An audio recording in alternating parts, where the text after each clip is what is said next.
Chapter 37, Challenge of Friendship. What more can I want in life? Somehow, I don't know why, I was chosen to be a girl different from any other girl. I have special powers, face hardships that no one else has to face, dream nightmares which turn into reality. Still, I need to be strong, even if the world turns upside down. Yet, I am just a 15-year-old girl who is uncertain and only desires the rainbow's end, like any other person. In the night, I sometimes feel lonely and lost. It's like running through a maze, searching for someone, holding back tears. Each day is an adventure, an obstacle, a new sunrise.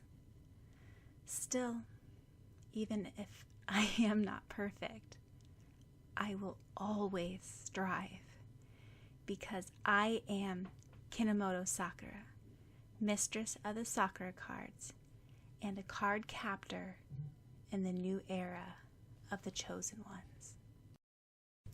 Towards the end of summer vacation. Sakura, I can't believe you didn't win the best couple contest after all you went through, and you were the finalist. I can't believe, Maylin ranted into the telephone from Hong Kong, stuffing her fingers into her ears. Sakura handed the phone to shout on. She's still ranting about it. Oh, still? Sharon asked in disbelief, reluctantly taking the phone, bracing himself to Maylin's angry chatter. Sakura's hand phone rang. Her second instinct told her to brace herself. Hello? Sakura? Toya asked, the line slightly crackling from the long-distance phone call from England. Oni-chan, it's so good to hear from you. How are you these days? Is the work hard there? Sakura exclaimed, overjoyed to hear from her brother. I'm fine, Kaiju. Well, seems like you're fine. I can't talk for long because I have an exam to study for. My semester here is almost complete. I think Yukito and I will be back before next month, Toya said. Really? That's great. Oto-san said that his seminar tour was really successful, and his final seminar held in New York, he'll be able to come home again also. Sorry, Squirt. You've been alone for months. I hope it was okay all by yourself, Toya said softly. I'm fine. You know me. And it was a good experience, Sakura informed him brightly. I know this is random, but any chance you were on TV over vacation? Toya asked hesitantly. Hoi? No. Why should I? Sakura asked innocently, sweat dropping heavily. I must have been mistaken. I was switching through the channels and cable TV, and I thought I saw a girl who looked like you. Of course. Why would a monster be on TV? But I swear she looked exactly like you. And there was a boy that had brown hair and looked exactly like the brat. You must have been mistaken. Yeah, and I'm just wondering, why don't you ever get the house phone? Toya questioned after a second thought. Oi? Sakura panicked. Then, holding a plastic bag to the phone receiver, she began to rustle it. Oh dear!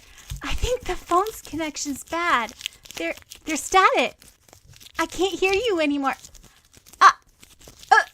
The line got disconnected. She placed and switched off the phone, sighing in relief. Nice, Sharon commented, staring at her since he had finished his phone call with Maylin.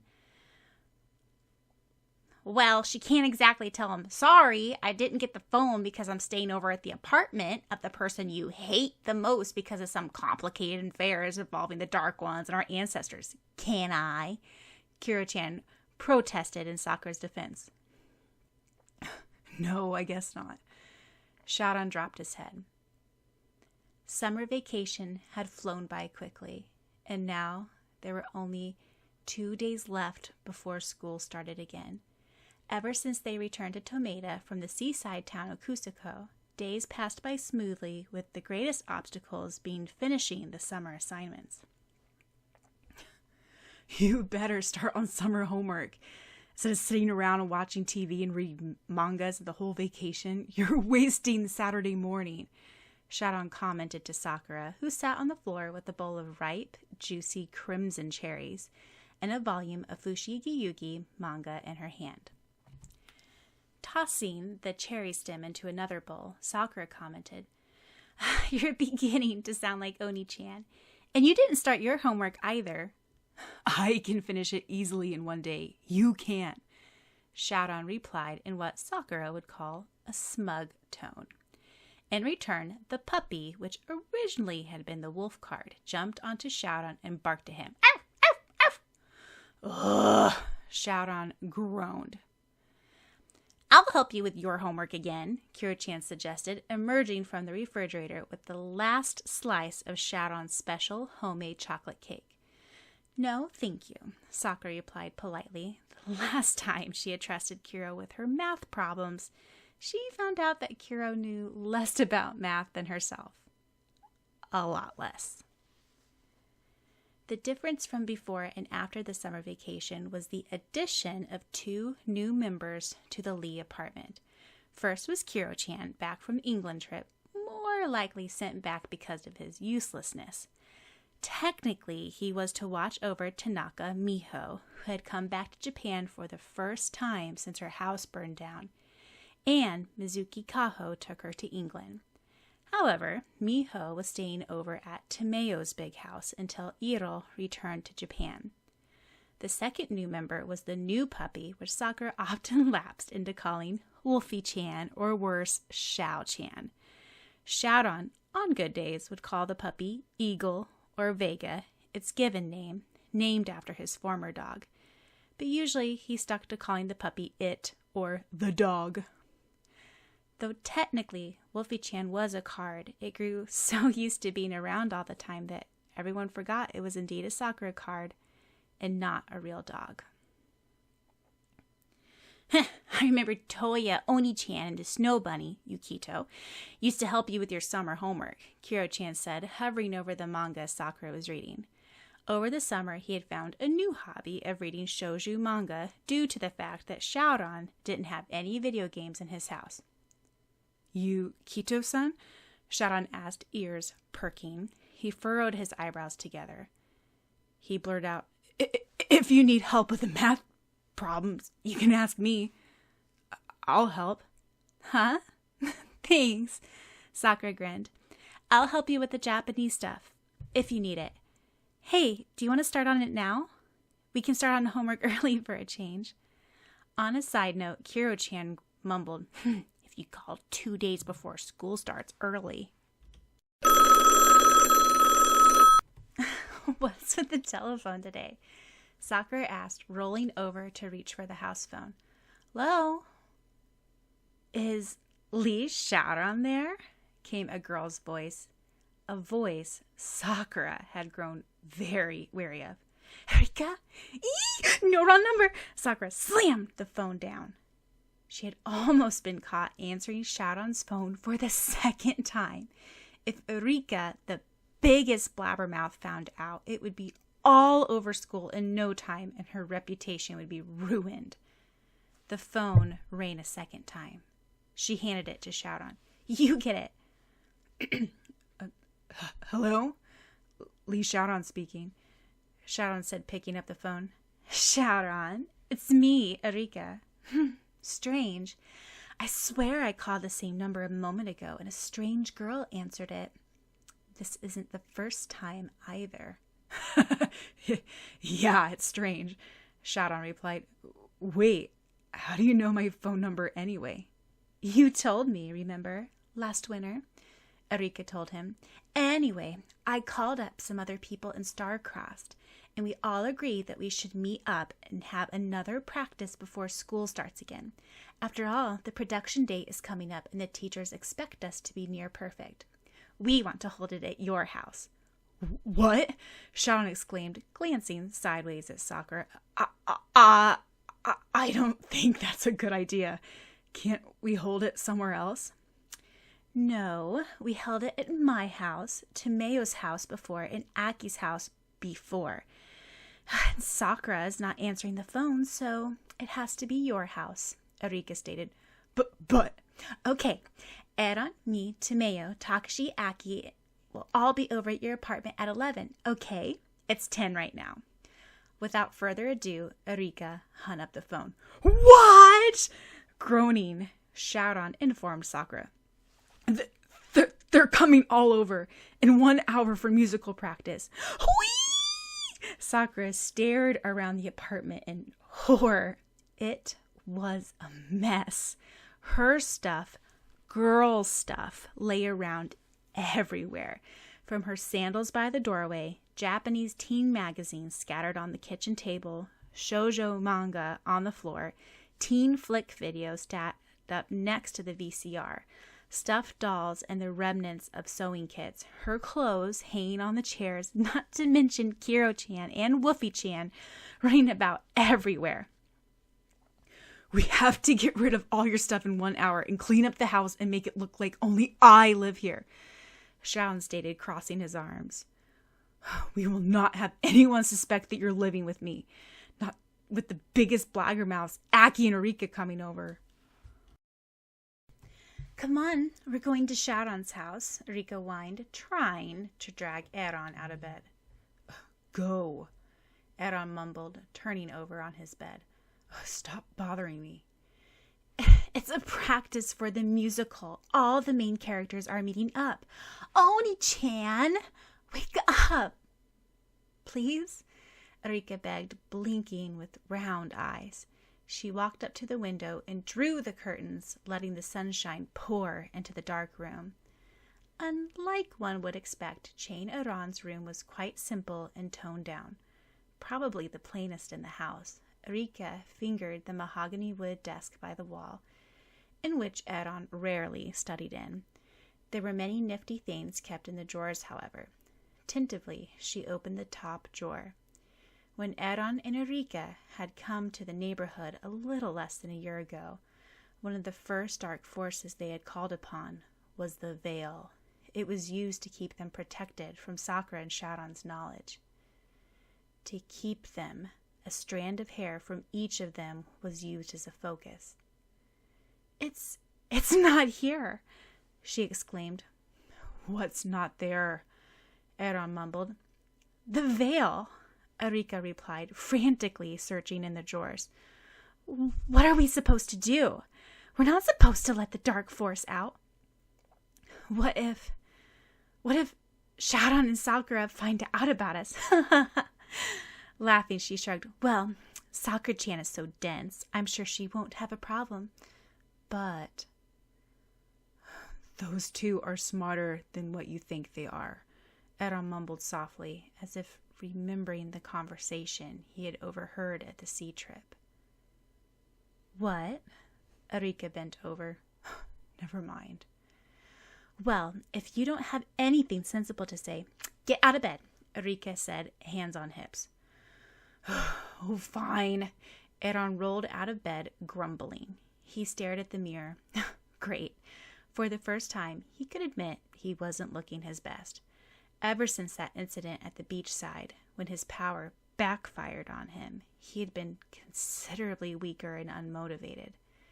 The wave had broken free of him, and he couldn't locate it for the moment. With shaking fingers, he pointed at the full mirror.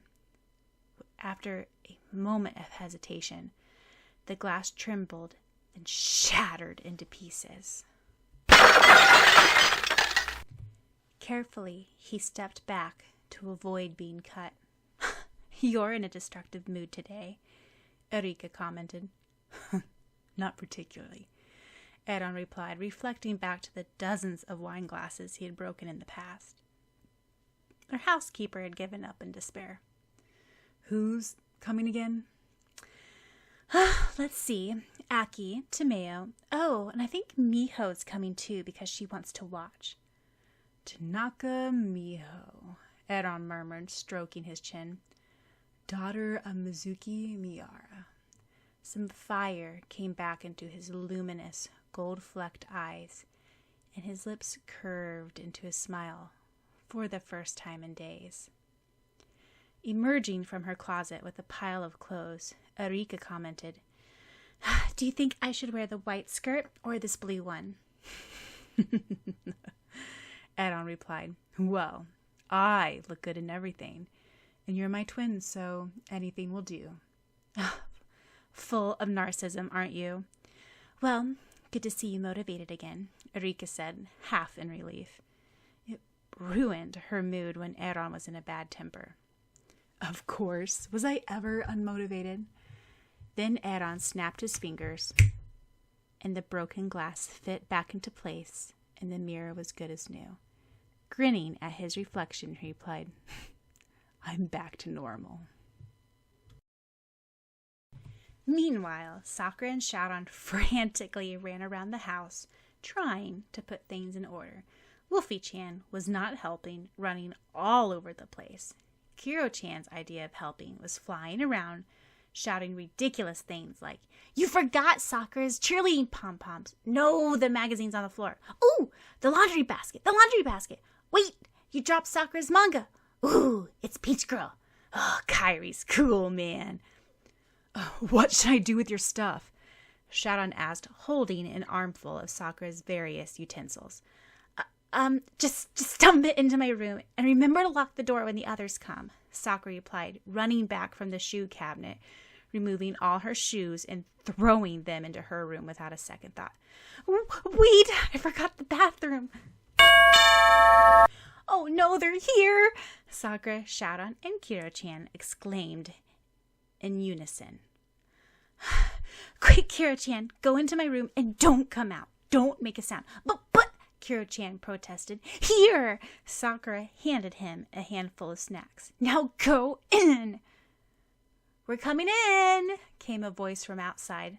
The door's unlocked. Tomeho, Miho, Eron, Erika, Aki, and Takashi filed into the house. Hello, Lee-kun. Hi, Sharon said, sweat dropping. He was still wearing his basketball jersey and an oversized pair of shorts that he had slept in. Nonetheless, in the girl's opinion, he looked cute with slightly tousled hair. Sakura, you're here already, too? I couldn't contact you a while ago. I thought you were busy and couldn't come, Erika exclaimed. Oh, I called Sakura-chan a while ago through her handphone. And she was just out grocery shopping and she wasn't busy, so I told her about the practice, Tomeo exclaimed, quickly coming to Sakura's rescue. Sakura shot her an appreciative look. Who could ask for a better friend? I love your outfit, Sakura, Erika commented, holding back a snicker. Hoi? Sakura stared at herself in the hallway mirror. Because of the hectic state of cleaning up the house, she had forgotten to change also. She was wearing Sharon's oversized white t-shirt, which had somehow found its way into her closet over an unmatching long summer skirt, which she had knotted up to one side to form some sort of a short skirt for easier movement around the house. Her hair was merely a messily tied ponytail at the top of her head. Remembering his manners, Sharon said, you guys can sit on the couch in the living room. Do you want tea or icy lemonade? Sorry, my air conditioner broke down ages ago, so it's rather hot and stuffy in here. Sharon and Sakura sweat dropped. Nobody was listening to them. Wow, I've never been to a guy's apartment before. Someone who lives all by himself, Miho commented, wandering into the other sections of the house. Sharon's so neat, Erika commented. Not that I'm surprised. This apartment is pretty big for someone who lives by themselves. Don't you get lonely? Takashi asked.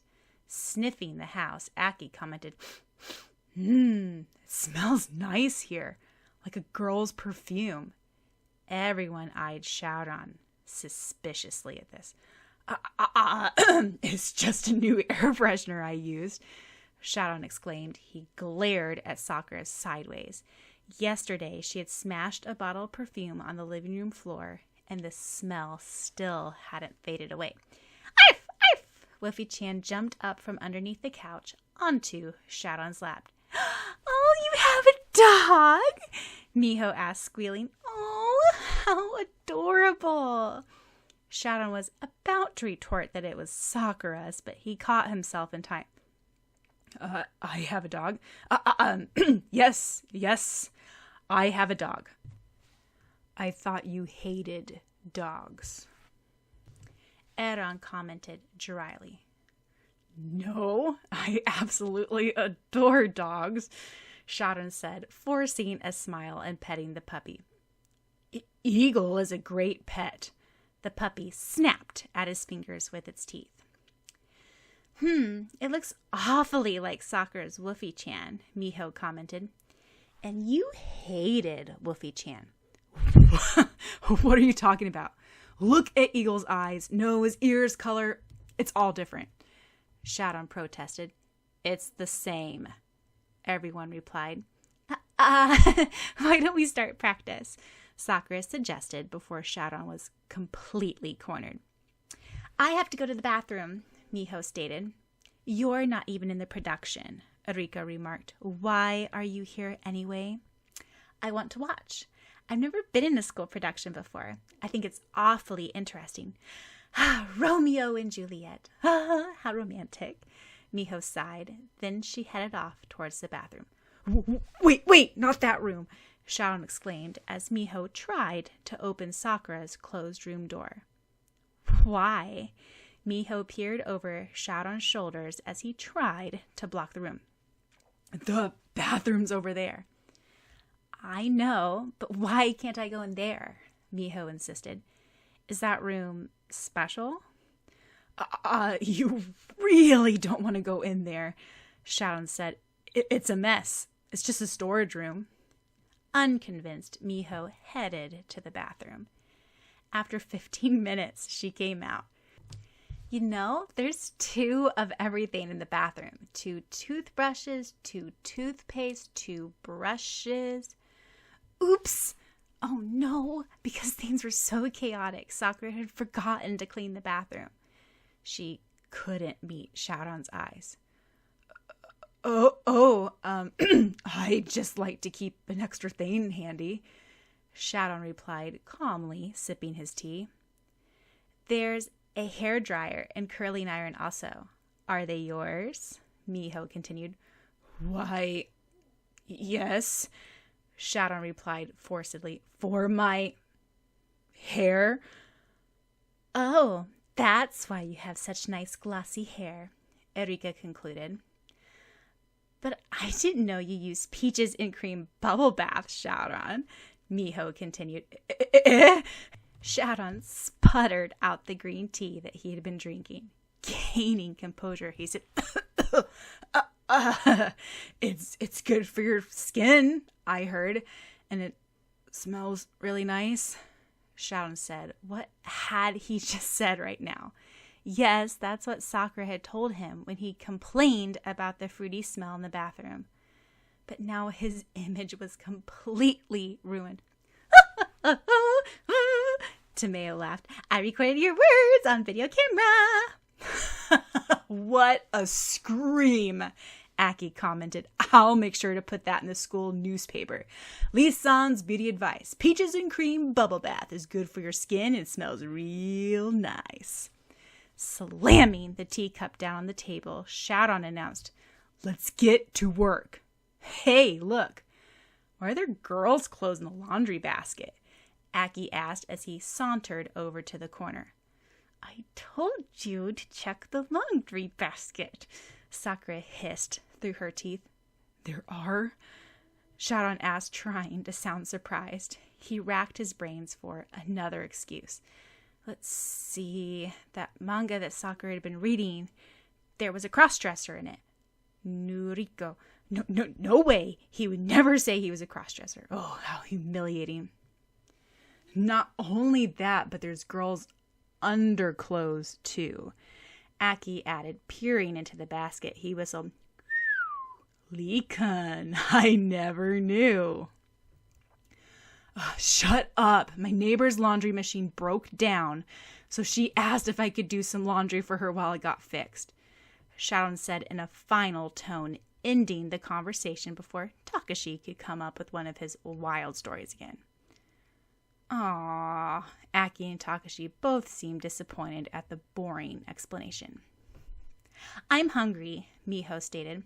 "Yeah, I can't do anything without having lunch," Erika added. "Okay, let's order a pizza then," Sharon said, reaching for the phone. "I'll pay." "Ugh, not pizza," Aki groaned. "It's so low class." "Fine, let's go out and I'll treat you to a restaurant of your choice," Sharon said generously. "No, let's stay home and show us your famous cooking skills," Erika said. "Yeah, I want Chinese dishes," Miho exclaimed. "I want pasta," Aki stated. "I want cake," Takashi added. "I don't feel like cooking," Sharon said, his patience at its end. "Please?" Everyone stared at him with big, round eyes. "Oh, fine. Don't look at me like that." Standing up, Sharon walked to the kitchen. "It'll take a while, so just rest and make yourself at home, but not too much at home." He fumbled around for his apron. "Are you looking for this?" Miho asked, holding up a lacy pink apron with a teddy bear on it. "Aw, how cute," Enrica said, clasping her hands together. Sharon gawked at it. The apron Sakura made in home economics. "No, I was just finding the frying pan, which should be here." No, the frying pan wasn't there. Sakura had kitchen duty that morning, and she had placed everything out of their usual places. Jumping up, Sakura exclaimed, I think the frying pan is here." She slipped the frying pan out of the cabinet. Of course." Sharon mentally knocked himself in the head for not looking there. Soon he was enwrapped in cooking. Oftentimes, however, Sakura had to come to the rescue when he couldn't find various utensils in his own kitchen.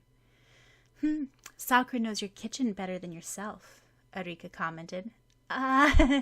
Just because it's where I keep them back at home, and most kitchens are similar," Sakura tried to explain. "Now where are the spoons?" Sharon mumbled, fumbling through various drawers.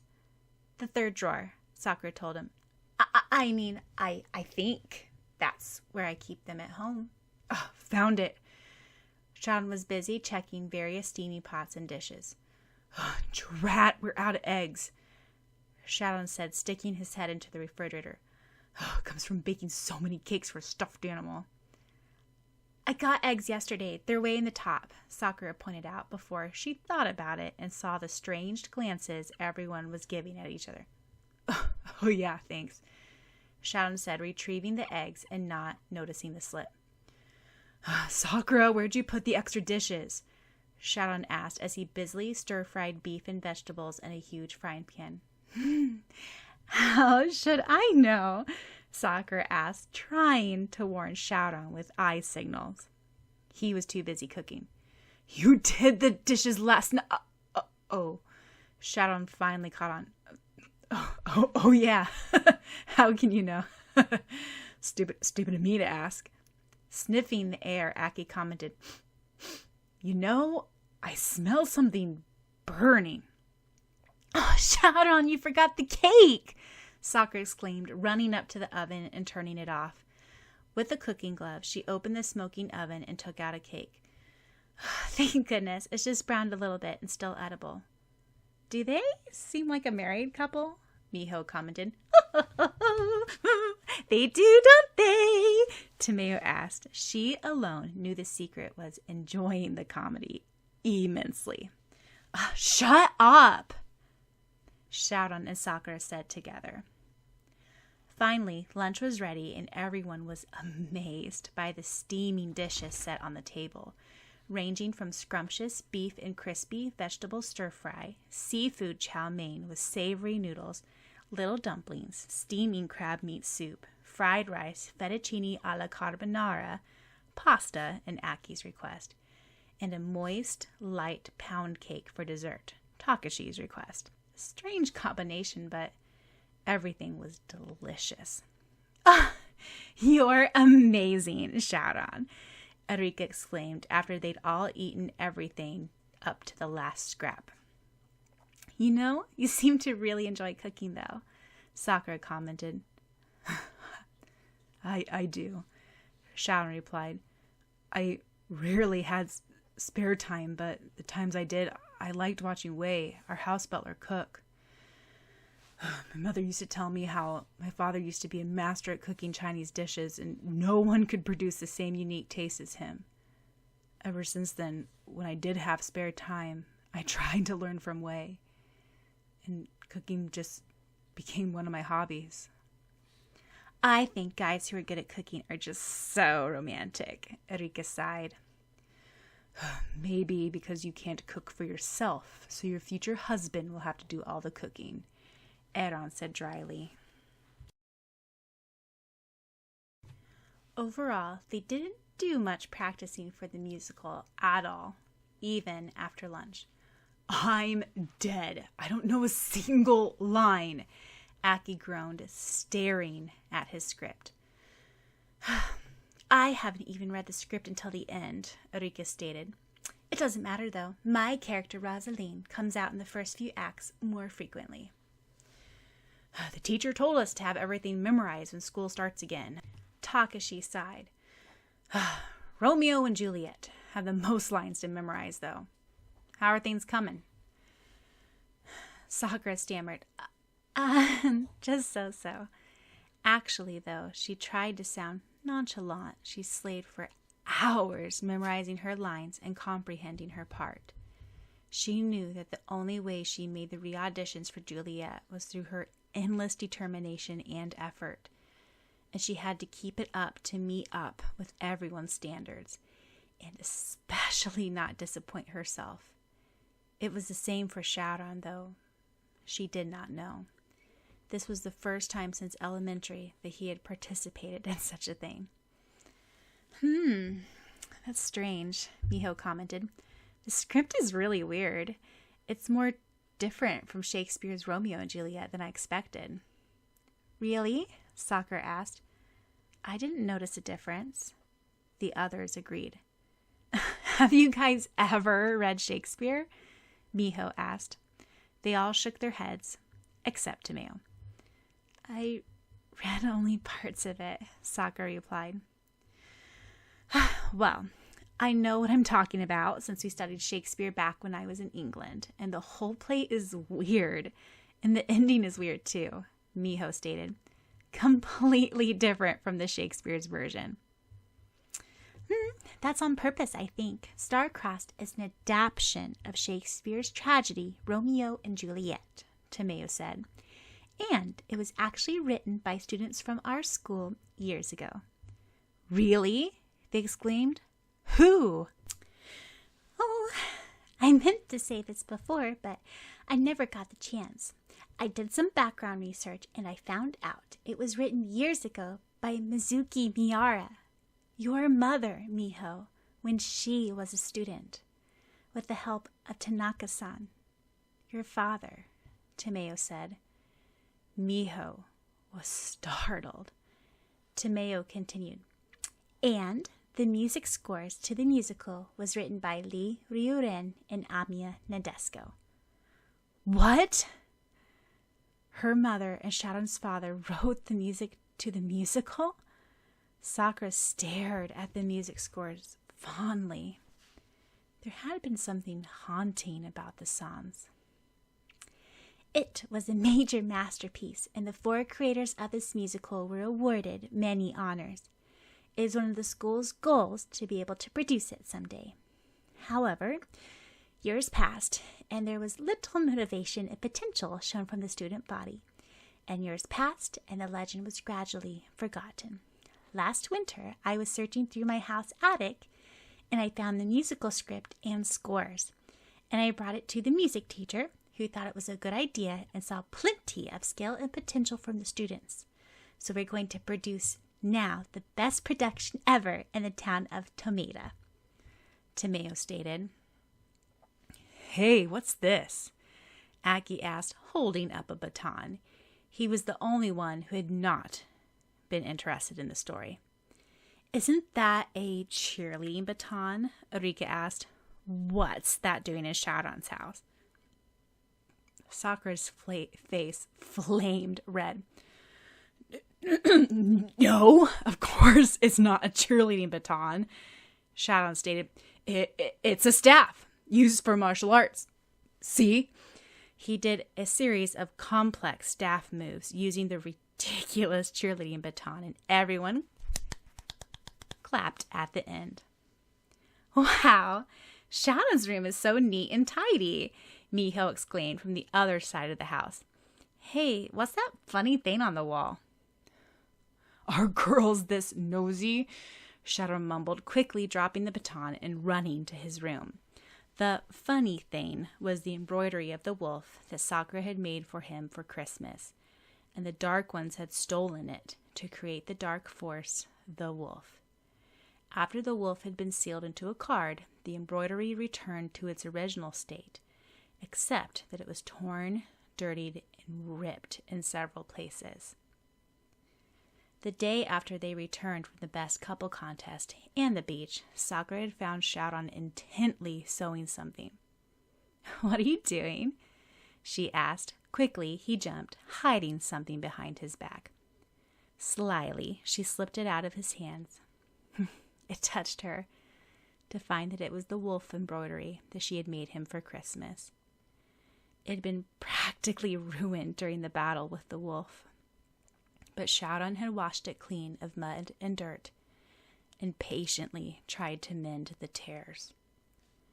It was impossible to improve it, yet Sakura warmed to Sharon's sweet gesture. "You're trying to mend this? Just throw it away. It's ripped beyond repair. I'll make you another one if you like it that much, though I doubt you do." "But I like this one," Sharon replied, stubbornly working at mending the tear right across the center of the piece with the needle and white thread. After mending it, Sharon had hung it back on his bedroom wall, heedless of its sorry state. "So why do you have a strange embroidery on your wall anyway?" Miho asked. "I can give you a better thing to hang up."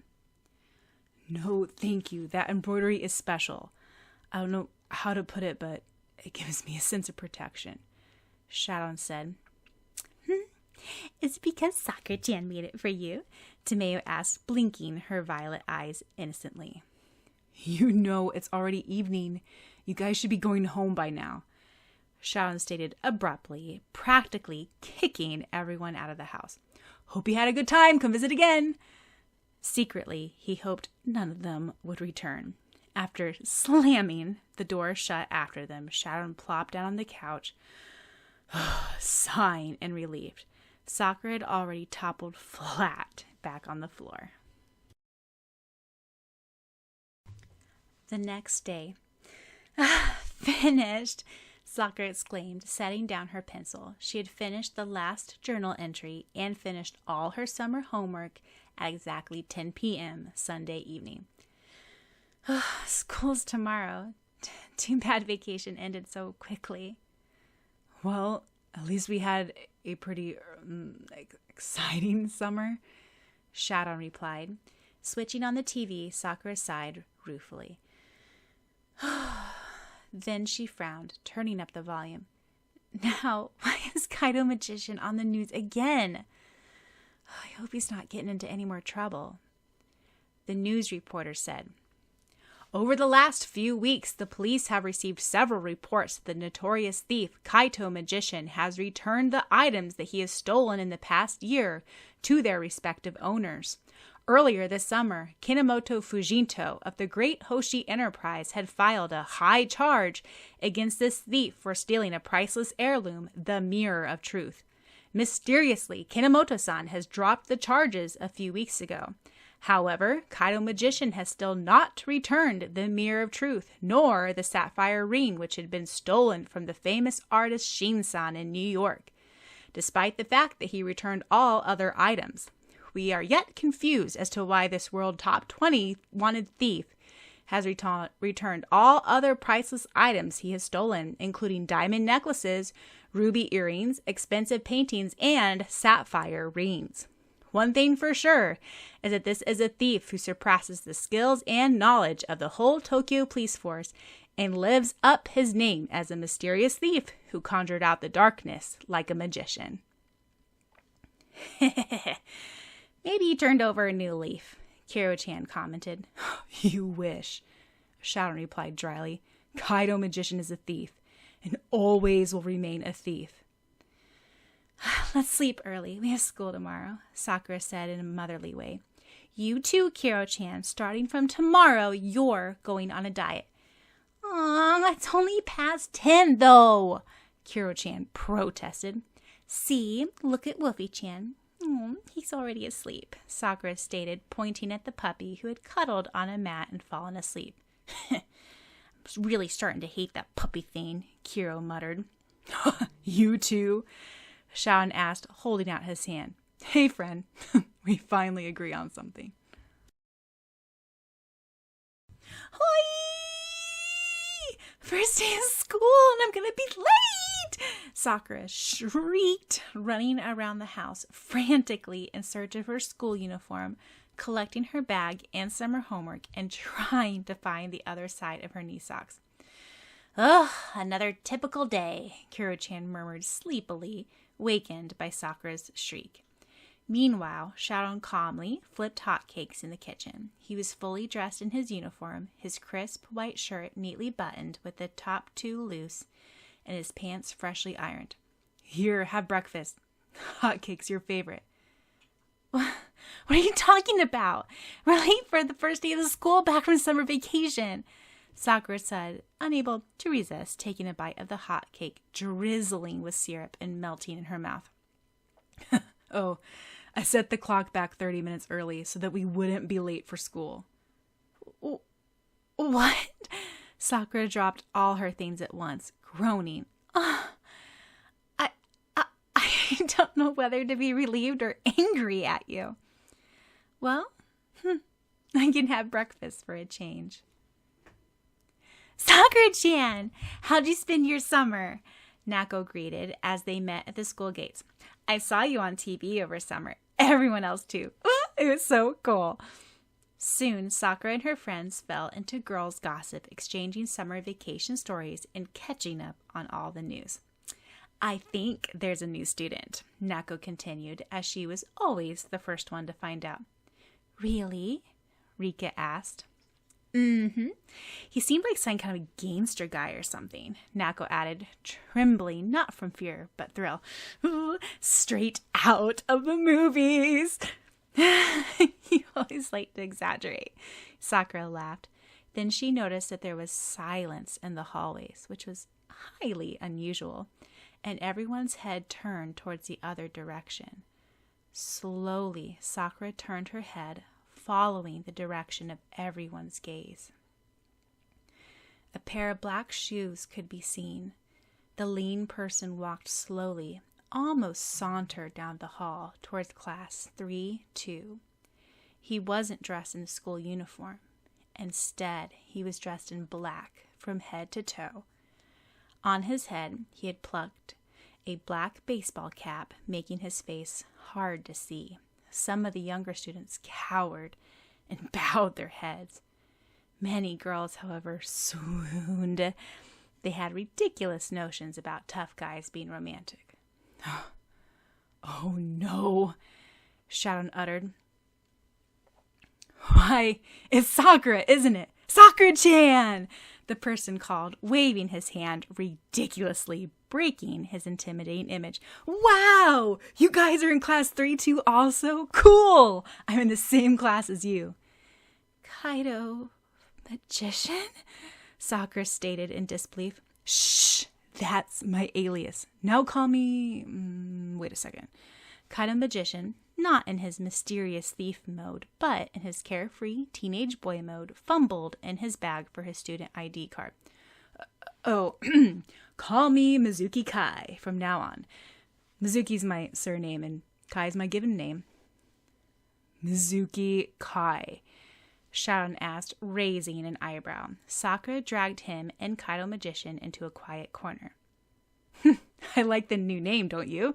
I was trying to find a name close to Kaito Magician, since I am so used to being called that. Originally, I was going to be Kai Majiki, but then the school administration secretary misheard and registered me as Mizuki. A far more common name. Well, it's a name I'm stuck with, and it's okay. Kai Mizuki, Kaido Magician. Good enough, right? Kai asked, as he'd be called from now on, shrugged. Kaido Magician, but Sakura trailed off. Kaito shook his forefinger. From now on, I am Mizuki Kai. I don't like formalities, so you don't have to call me Mizuki-san. You can simply call me Kai-kun, or if you preferred to old traditions, Kaito-kun. And what exactly are you doing here? Shadon demanded. What do you think? Getting my education, of course, Kai said as if offended by the question. You? Sakura and Shadon guffawed. Anyway, aren't you supposed to be in a higher grade? Supposedly in Seiju High, not Seiju Junior High? Shadon continued. Well, yeah, I'm supposed to be one grade higher, but I couldn't produce transcripts from my other school because I haven't gone to school in a while, so they had to flunk me down one grade. Oh, how awful to be with little kids, Kai said, actually not sounding dismayed at all. In fact, Sakura and Shadon suspected that Kai had made sure he was put in the same grade as them, even though it meant being one grade lower. Hey, class is starting, Nako called out. She oogled Kaido Magician, now his name being Kai. New friend, Sakura-chan? Well, I guess you can put it that way, Sakura said. At least there wasn't the danger of this new student glaring her down. Soon, everybody was gathered in their usual seats in class. Their homeroom teacher announced, Well, students, hope you all enjoyed your summer holidays. It's good to see most of you turned in your summer assignments. Now, I am happy to introduce you to a new classmate transferred from... The teacher squinted at the profile sheet. Well, never mind. We can ask him when he comes in. Mizuki-san, you may enter. Slowly, Kai entered the classroom. His hands were in his pockets, and he had forgotten to remove his hat and sunglasses. This is our new class transfer student, Mizuki Kai. I hope you all make him feel welcome, the teacher continued, rather surprised by Kai's first appearance. Mizuki-san, you may write your name on the board. Obediently, Kai took the chalk in his lean, graceful hand and flourishing script began to write, Kaito Then he stopped mid-track, sweat dropping. Oh, fool! Shadon bent over to whisper to Sakura, who sat in front of him. He was trying to write his Kaido Magician's signature out of habit. Glancing around surreptitiously to check if no one saw what he wrote, Kai quickly wiped off the letters on the board with the palm of his hand. How careless. He almost wrote Kaido Magician's key signature, the one he used in messages to the police and people he stole from. Quickly, he rewrote his name in clumsy Japanese on the board, Mizuki Kai. I rather like my new name, he thought. Hope I don't have trouble remembering it like my last one. Well, Mizuki-san, welcome to Seiju Junior High. I'm sure you will enjoy the courses here and work very hard. Kai looked slightly pale at this. You may sit in the empty chair beside Shaoran, the one Mei Lin sat in before she went back to Hong Kong, the teacher informed. Yes, sir, Kai replied, still smiling. The teacher wondered if this new young man was making fun of him or genuinely happy. Clearing his throat, the teacher said, Now, class will begin. And Mizuki-san? Yes, sir. Please get yourself a school uniform and the proper books and equipment. Yes, sir. Kai found out that there was gum stuck to the bottom of his desk. He cursed, and as the class stared at him shocked, his sweat dropped.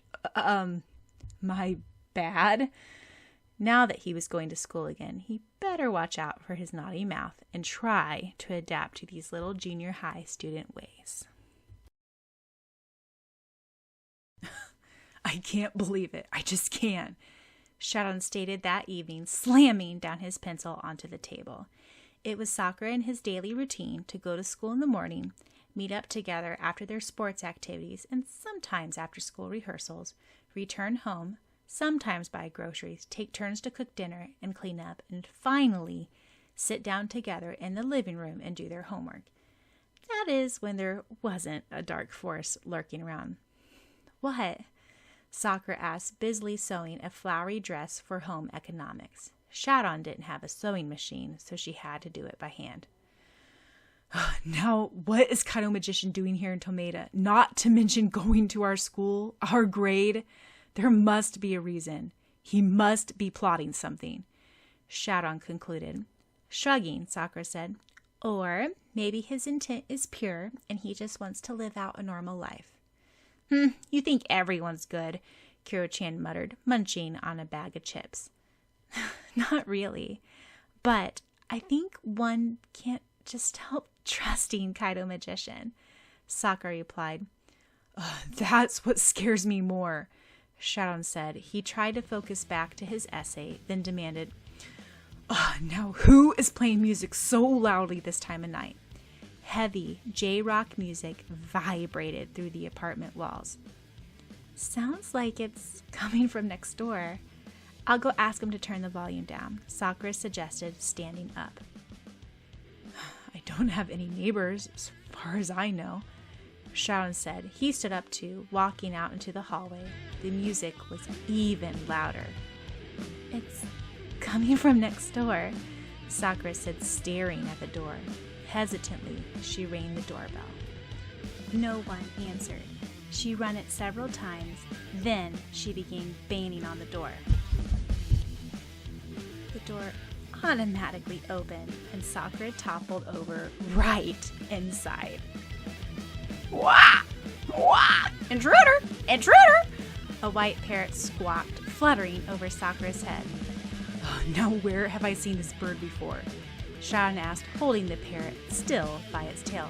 Wah! Let go! Let go! The parrot protested, its voice drowned by the music blasting from the background. Sakura and Sharon stared at each other. Of course, Kaido Magician's bird.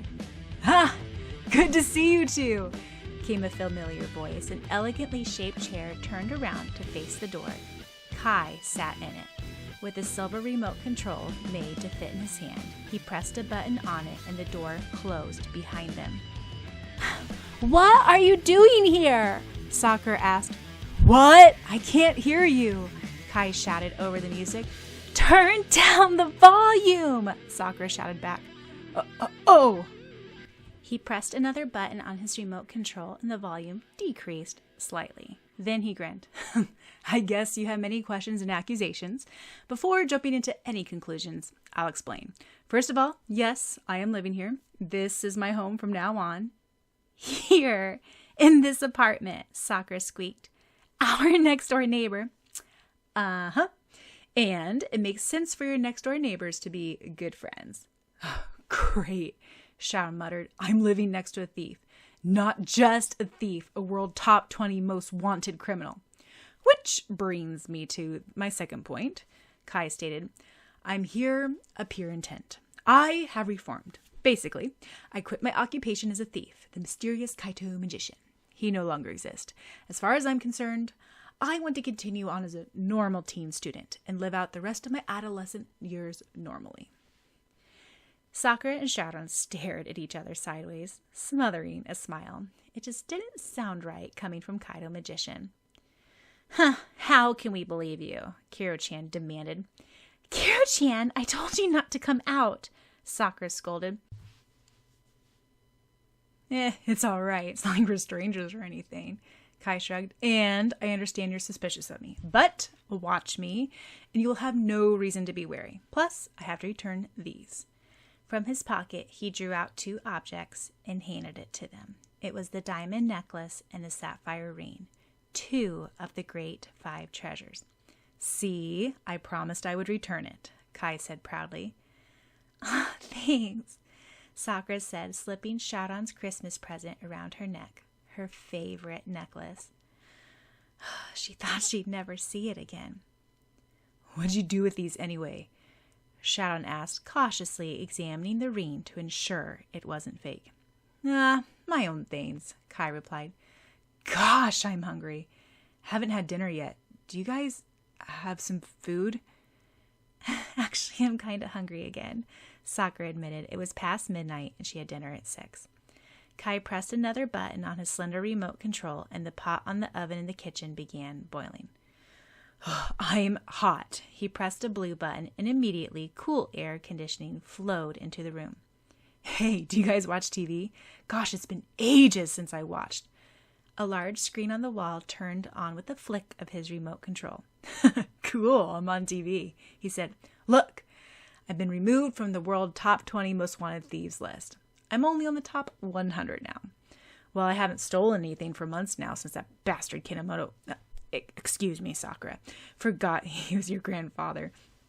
Sakura noted that Kai's carefree manner seemed to reflect how little pressure and stress he had had after so much hardships.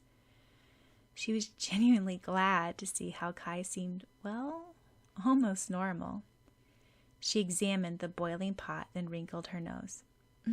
What's that supposed to be? My dinner? What else? Kai replied, offended. Looks more like the remains of animal waste, Kiro muttered, for the first time looking at food with detest. Okay, I can't cook for life. Got a problem with that stuffed animal? Kai demanded, pretending to be offended. Well, I eat anything, any chance I get. I starved before and I take food as it comes. Not for the taste or looks, but for the sake of living. Back in my thief days, I couldn't go to restaurants or even disguise because I was scared I might be recognized. I went to public too often. I usually couldn't have food delivered because my living quarters were secret. I usually didn't have time to eat anyway. The only thing I know how to cook is ramen. You can't call making ramen cooking. All you do is pour water in and boil, Sakura pointed out. Exactly, Kai replied. Then he blinked prettily through everyone else couldn't see it because he was still wearing sunglasses. Of course, if I had such kind, nice, talented neighbors who would feed a poor, starving next-door neighbor some delicious homemade food. Of course, come over anytime, Sakura said simultaneously while Sharon replied, No way. Ah, good. Kai pressed another button on his remote control and automatically the pot tipped over and tipped its content into the trash can. What is that remote control thing? Sakura asked curiously. Oh, it was just an idea I always wanted to try out before if I ever found a proper place to stay in. All the electronics in the house are connected and controlled by one remote control. It's really convenient, you know. Kai examined the remote control proudly.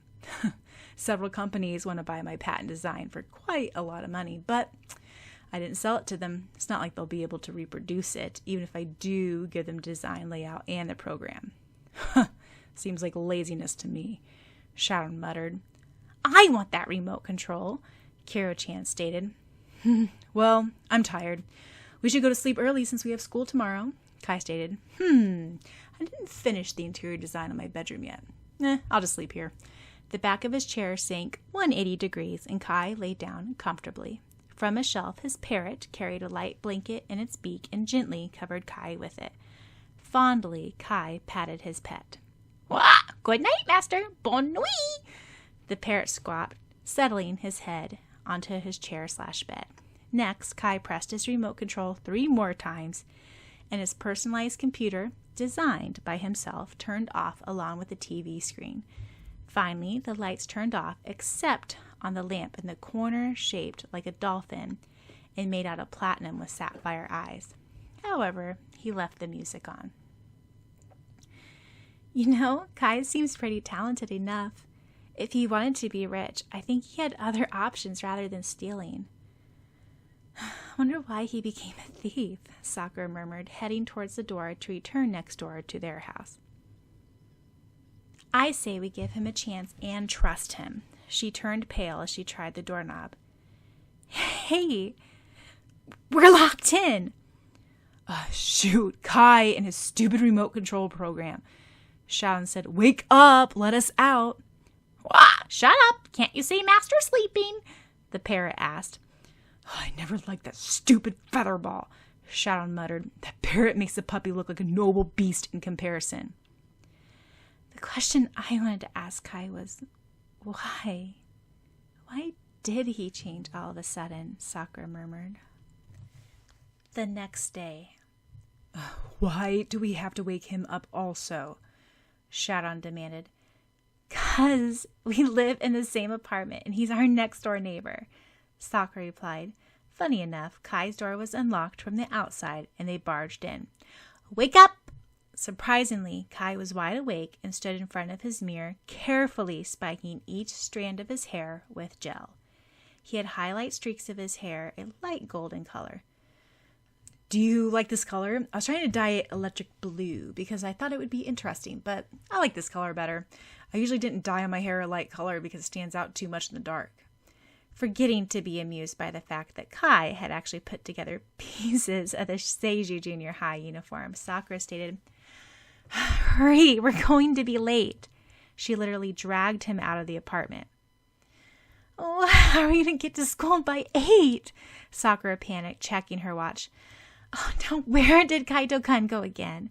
I don't want him to get expelled within his first month of school. Maybe his first week then, Shaolin said dryly. Hurry, we're later than usual. Huh, no problem for me, Kai said, emerging on his shiny, impressive black motorcycle. Sakura's mouth dropped. You're going to ride that to school. Why not? Want a lift? Kai asked. No, thank you, Sakura replied. Don't you wear a helmet? Me?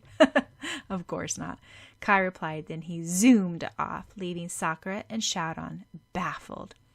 Needless to say, Kai arrived on time while Sakura and Shaolin received a tardy.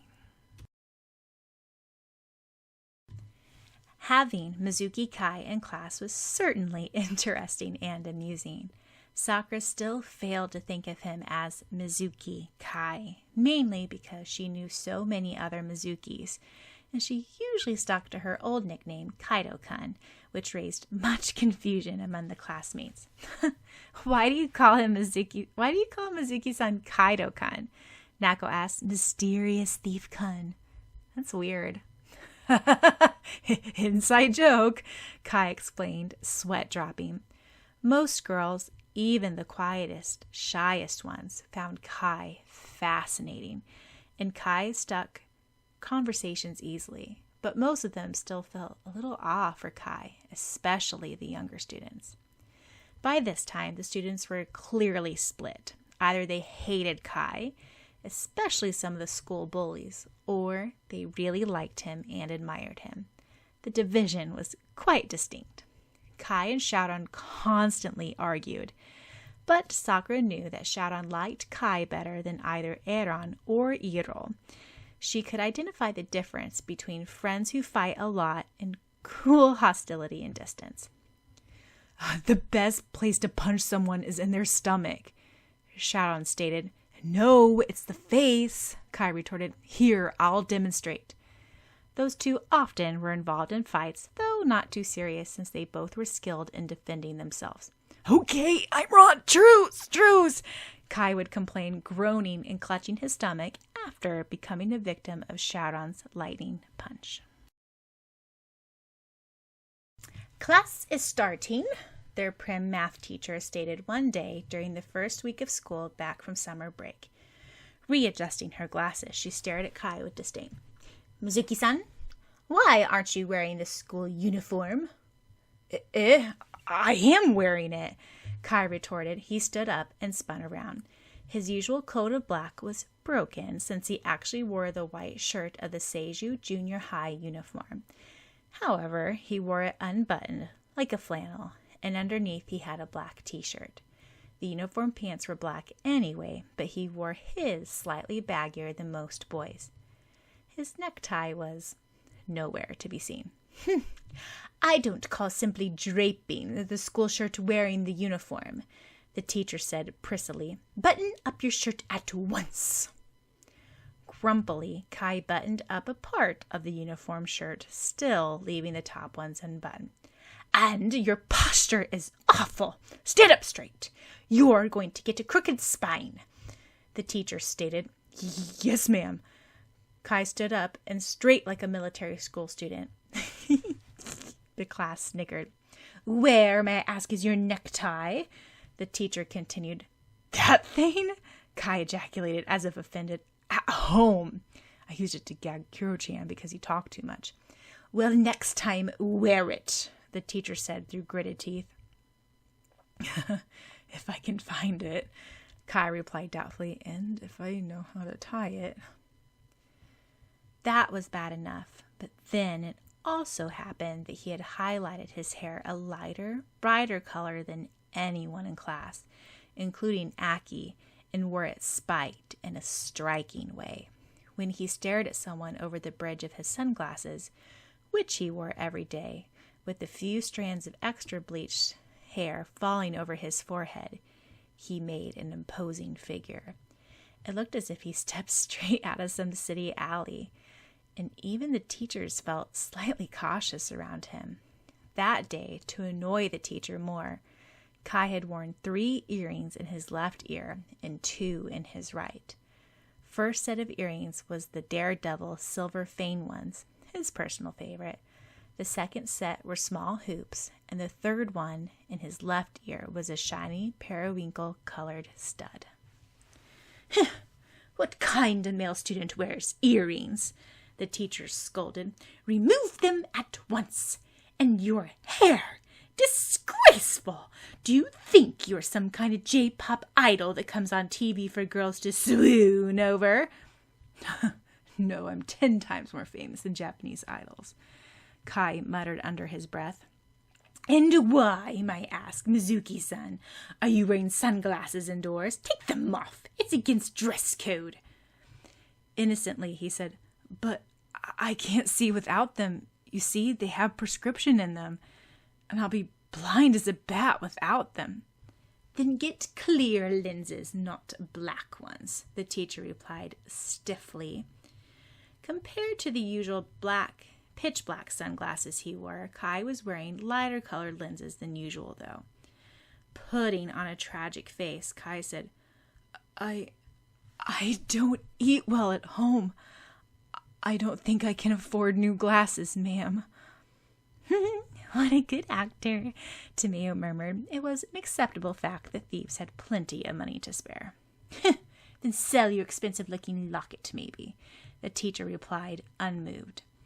Pensively, Kai fingered his locket. He tucked it underneath his shirt. Sakura wondered what Kai's eyes would have looked like under his sunglasses.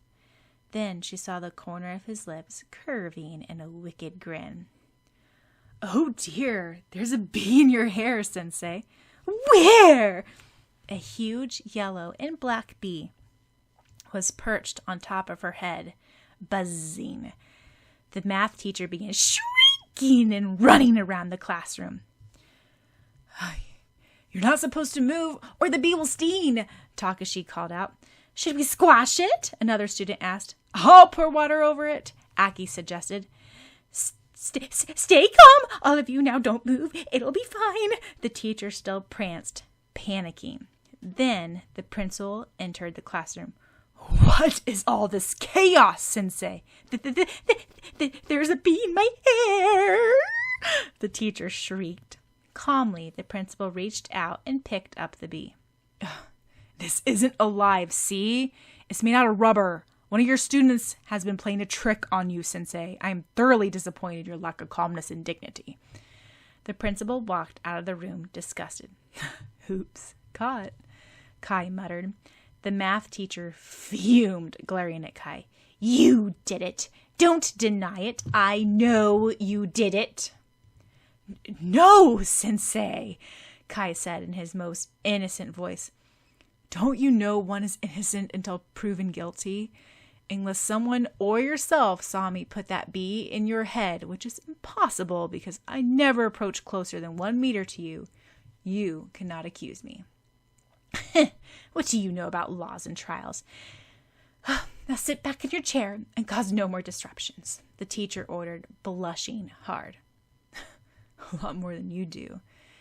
A lot often a matter of life and death for me, Kai said under his breath. Well, we wasted enough time. Class, Mizuki-san, solve the next problem. Mizuki-san. Mizuki Kai! To her exasperation, Kai was staring out the window, completely ignoring her. Stupid, it's you! Shadow nudged. Oh, crap, I completely forgot my new name. Kai said, yes, sensei. I said, if police have a brand new equipment which can immobilize whatever person it shoots and they are 50 meters away from the foot of a 300-meter building, at what angle would the police have to aim to shoot at a thief on top of the building? The teacher questioned. 0, Kai replied, crossing his arms. Run, Mizuki Kai.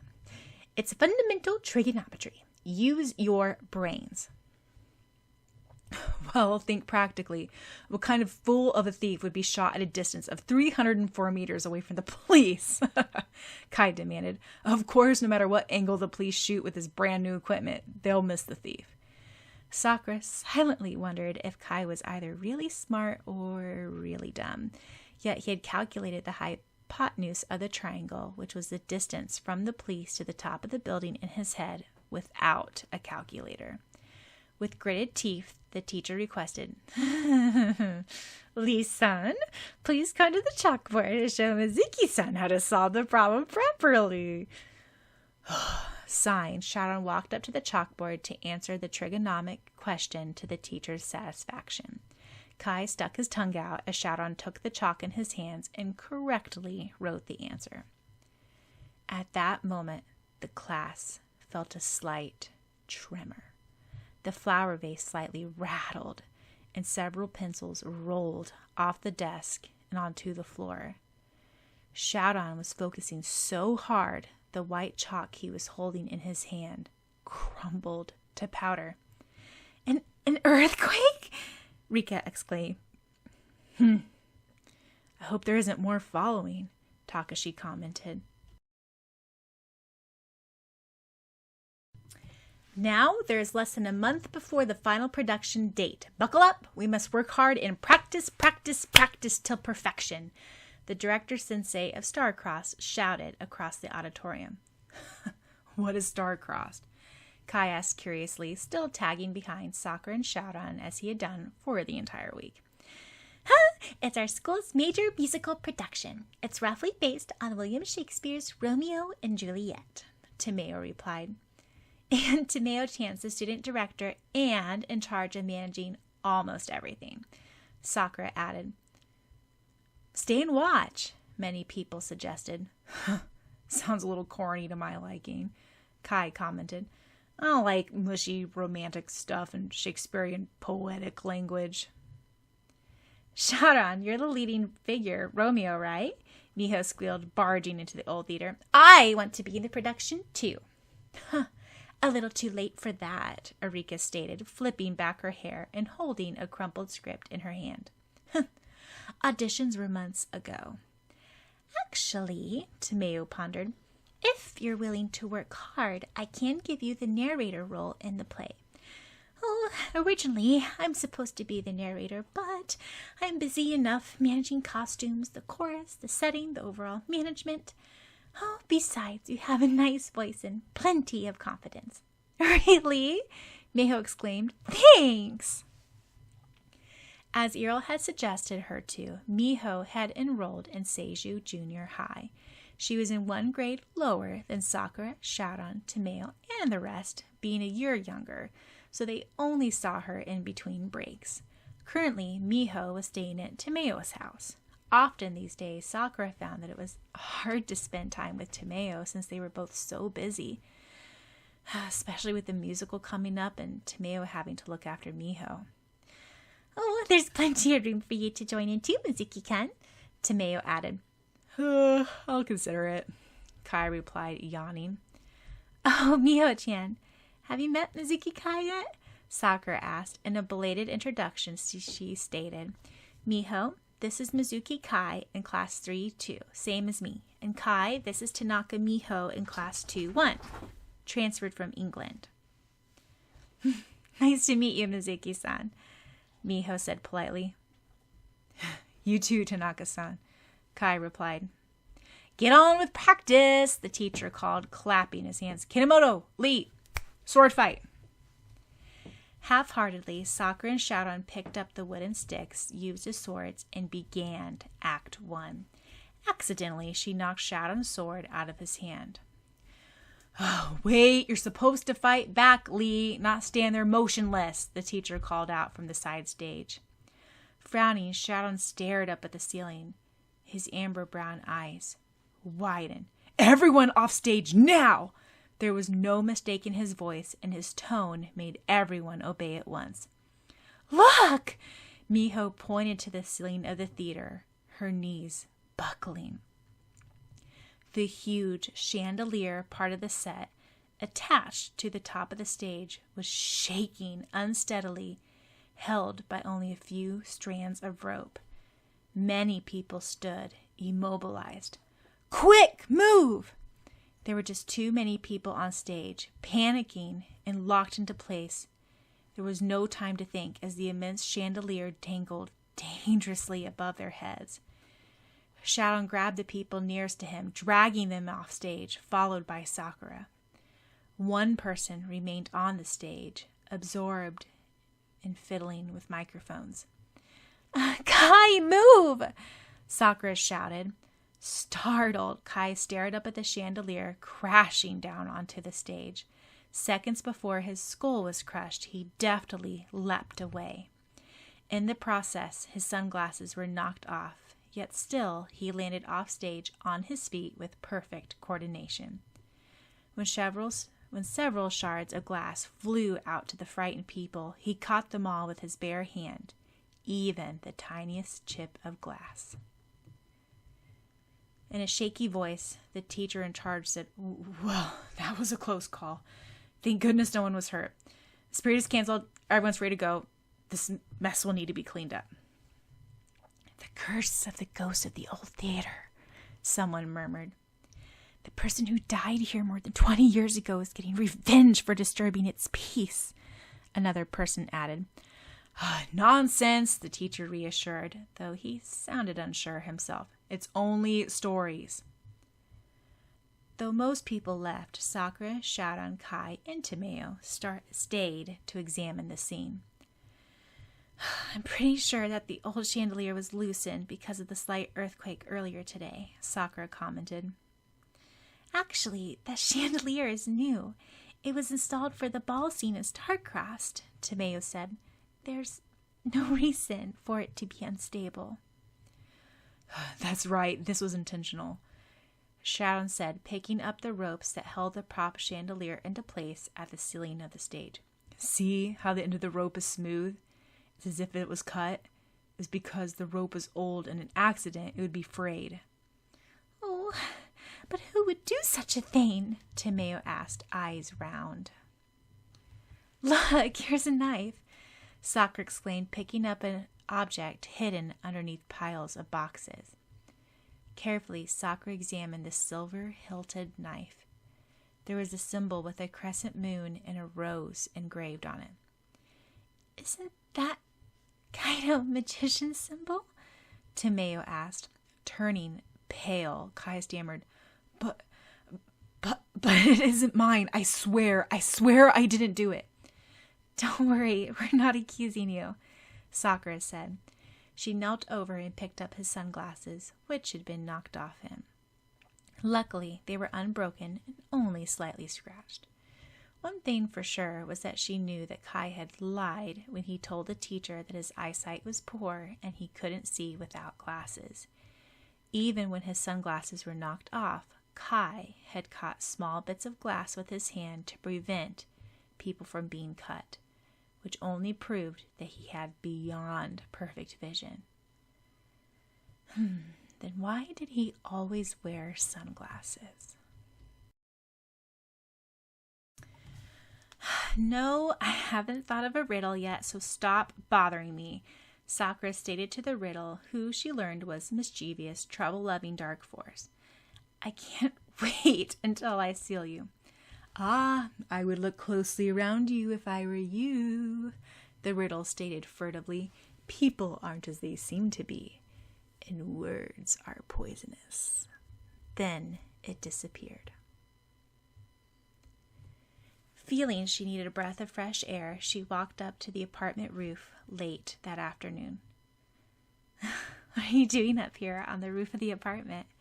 Sakura asked. Sharon was staying after school for an extra practice for the game coming up. I'm not stupid enough to crash a chandelier on my own head, you know, Kai said. I know. Someone was probably trying to frame you today. Someone who knows your real identity, Sakura reassured. But how many people know I'm Kaido Magician? Only you, Sharon, Kiro-chan, Malin, and Tomeo. That's about it, Kai said, frowning. I sense something bad is going to happen. He didn't tell her that from his instinct, he was pretty sure some turmoil awaited Sakura. I was always curious. What kind of special powers do you have? Sakura asked. Well, my powers are pretty limited, Kai replied.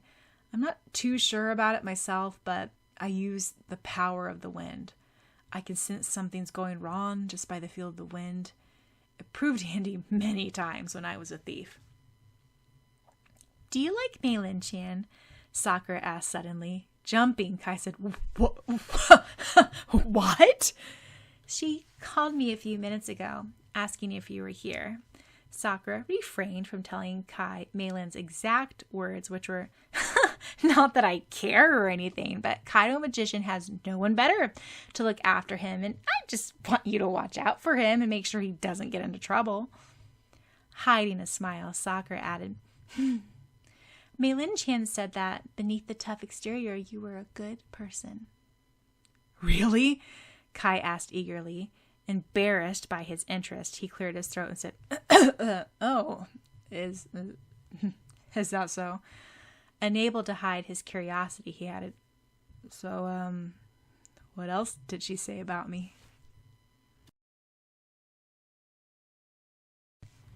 No, you don't throw the ball clear over the backboard, Mizuki-san, the PE teacher patiently explained. You take the ball and aim it for the blackboard so it'll fall into the hoop. The teacher demonstrated for the 5th time as Kai made another air basketball. Where is he from? Some backcountry place with no basketball? Miho whispered to Sharon. Physical education was the only class she shared with the 3rd graders. I never saw anyone miss more shots before in my life. Lazily, Kai spun the basketball on the tip of his finger. With a final spin, the ball turned into a dove, and everyone clapped in awe. Kinemoto-san, please demonstrate to Mizuki-san how to do a layup, the teacher said. Taking the basketball in her hand, Sakura did a layup.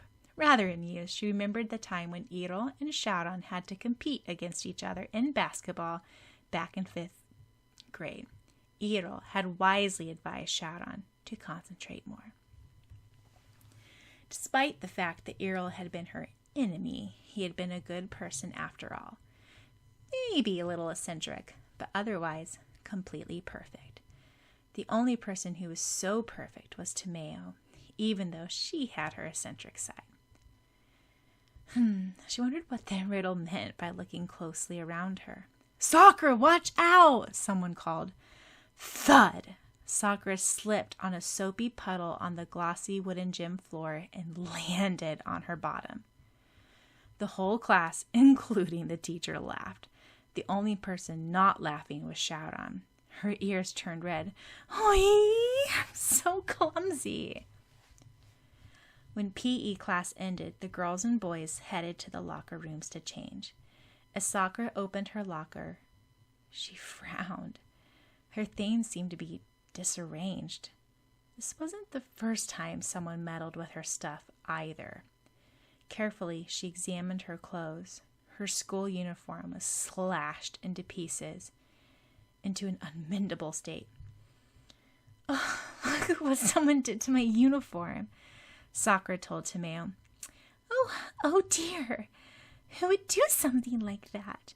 Tomeo asked, violet eyes rounded. "Now you'll have to go into gym clothes for the whole day." Dumping her ruined uniform in the trash can, Sakura had an uneasy feeling growing stronger in her. "Oh, lucky. You're skipping 2 days of school," Sakura asked the next day to Shaoran, who was already changed into his navy blue and white trimmed soccer uniform. "Yeah, we have a game with several regional schools at Itoko Junior High," Shaoran replied. Narrowing her eyes, Sakura asked, "Now why are you skipping class, Kaido-gun?" "I am the soccer manager," Kai replied, plucking a black Nike baseball cap on his head. "Since when?" Shaoran replied, raising an eyebrow. "Since yesterday," Kai replied smugly, "when I learned we get to miss school." "Nako-chan!" Sakura exclaimed as she caught up with her friend at the school gates. Ignoring her, Nako walked briskly ahead. Maybe Nako didn't hear her. It felt rather lonely walking up to her class by herself. People seemed to be avoiding her that morning. Ever since the bad things that happened to her yesterday, she felt slightly troubled. As she entered class 3-2, everyone hushed up. It was as if they'd been talking about her. "So why aren't you coming with Lee-san today?" a girl in her class asked. "What do you mean?" Sakura stammered. "Don't play innocent. We all see you coming to school with him every morning and go home together," another girl added. "Oh, poor Lee-san. He's too good for you, you know. One of the hottest guys in school, and you snagged him."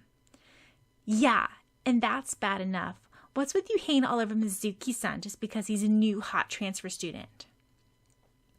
In outrage at the misunderstanding, Sakura exclaimed, "What are you talking about? But worse.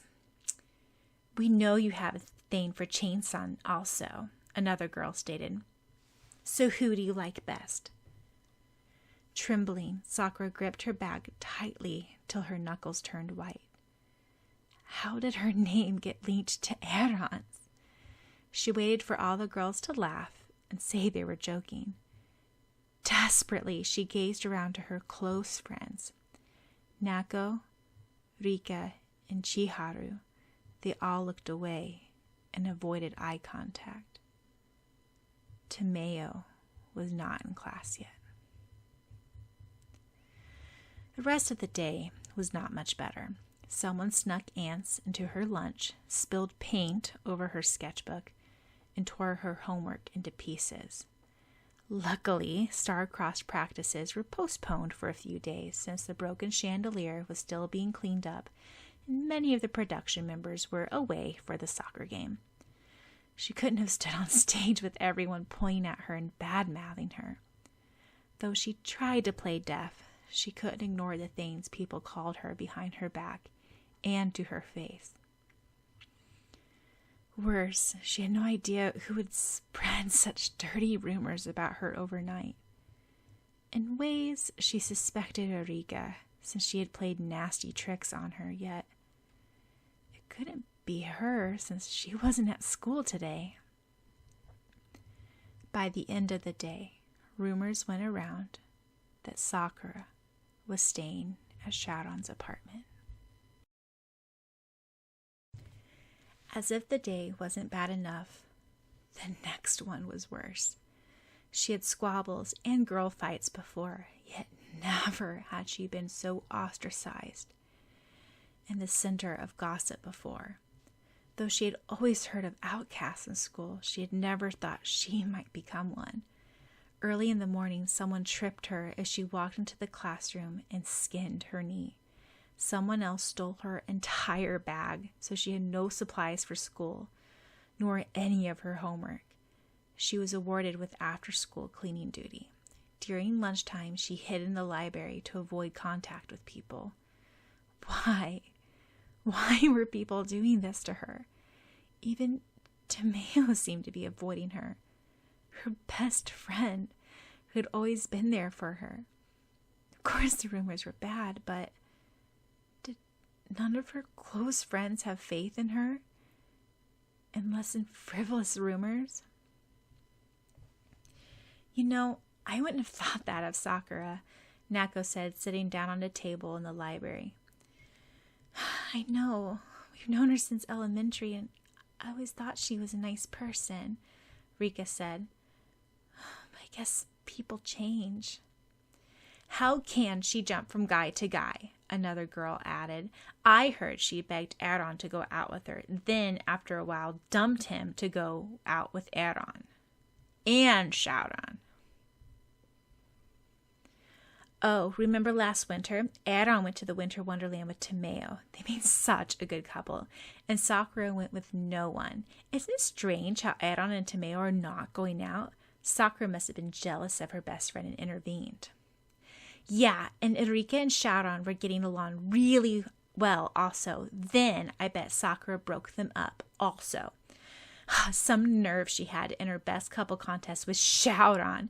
And as she stated, they weren't even a couple on national TV. I heard the new transfer student Mizuki Kai was her ex, and that she's into him also. Sakura couldn't bear it anymore. For total strangers to gossip about her was bad enough, but her close friends also? Bolting out of her chair, she ran out of the library, ignoring the looks everyone gave. Her hands were trembling. Who would spread such untruths about her? On her way out, she bumped into Chiharu. Watch where you're going, Chiharu snapped. Then she added, Sakura-chan? Saying her name gave Sakura hope. Chiharu-chan, you don't believe in any of the rumors, do you? Eyes turning cold, Chiharu stated, I heard you made fun of Takashi and me behind my back. And all the while, I thought you were so nice and supportive. That's not true. Who did you hear that from? Sakura demanded. I'm sorry, Sakura. I really like you. But I know that the person I heard it from never lies, so... Chiharu briskly turned around. In disbelief, Sakura ran towards the bathroom, trying to run away from the hostile glares. Poor Sakura-chan, Erika sympathized, stepping out of the girl's bathroom stall. Where have all your friends gone? Sharply, Sakura asked, Was it you, then, who started the rumors? What do you take me for? Erika exclaimed. You've tricked me before, Sakura said coolly. You have fun watching me suffer. You can't jump into conclusions just from past experience, Erika chided. Anyway, why would I spread rumors to dishonor my own twin and my darling Lee Shaoran by linking your name with it? Then who's doing this to me? Sakura demanded. Well, why don't you look closer around you? Erika asked, smoothing back her violet hair. Say, for example, your best friend. Isn't it strange how the person who is supposed to stick up for you during hard times is nowhere to be seen? What? You can't be saying... It couldn't possibly be. Shaking her head, Sakura ran towards the music room.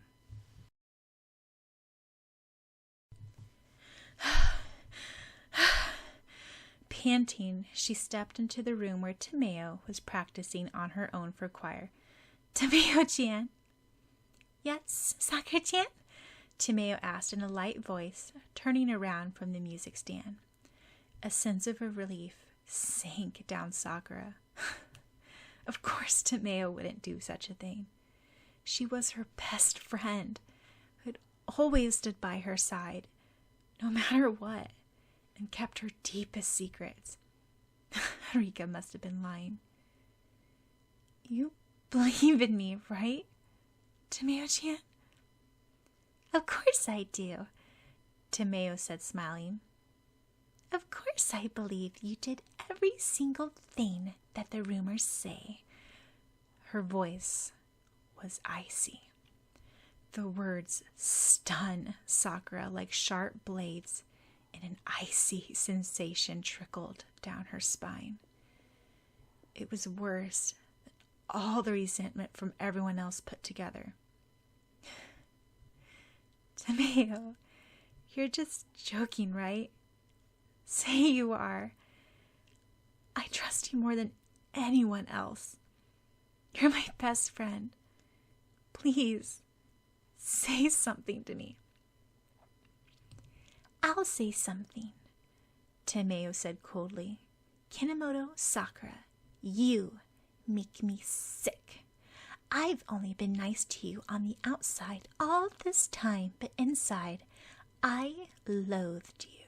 Trust? Well, you've trusted the wrong person. I never trusted you. And a good best friend you've been to me.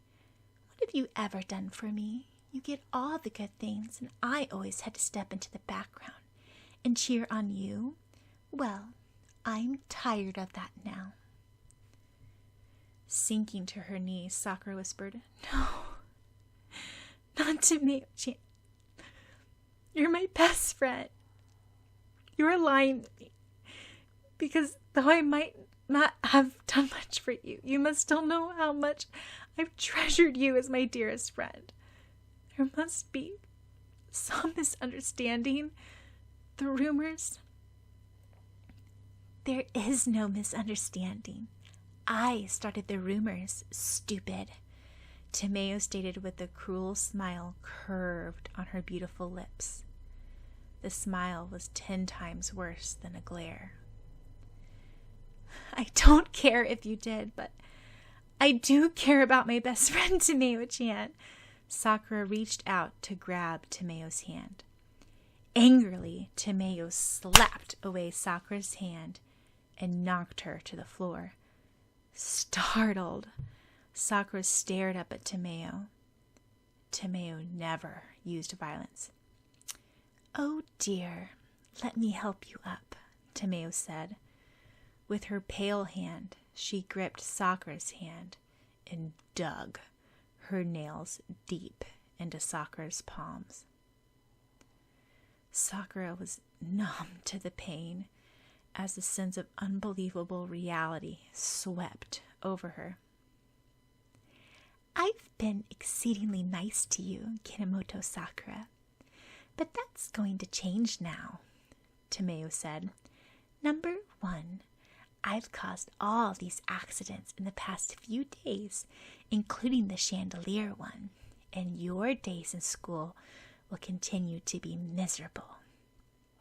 Number 2, everyone in school hates you, and the rumors are true about you, which was revealed to them by me.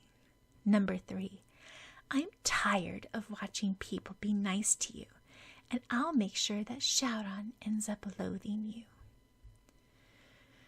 This is my problem, Sakura said. Please don't bring Shaoran into this. Why?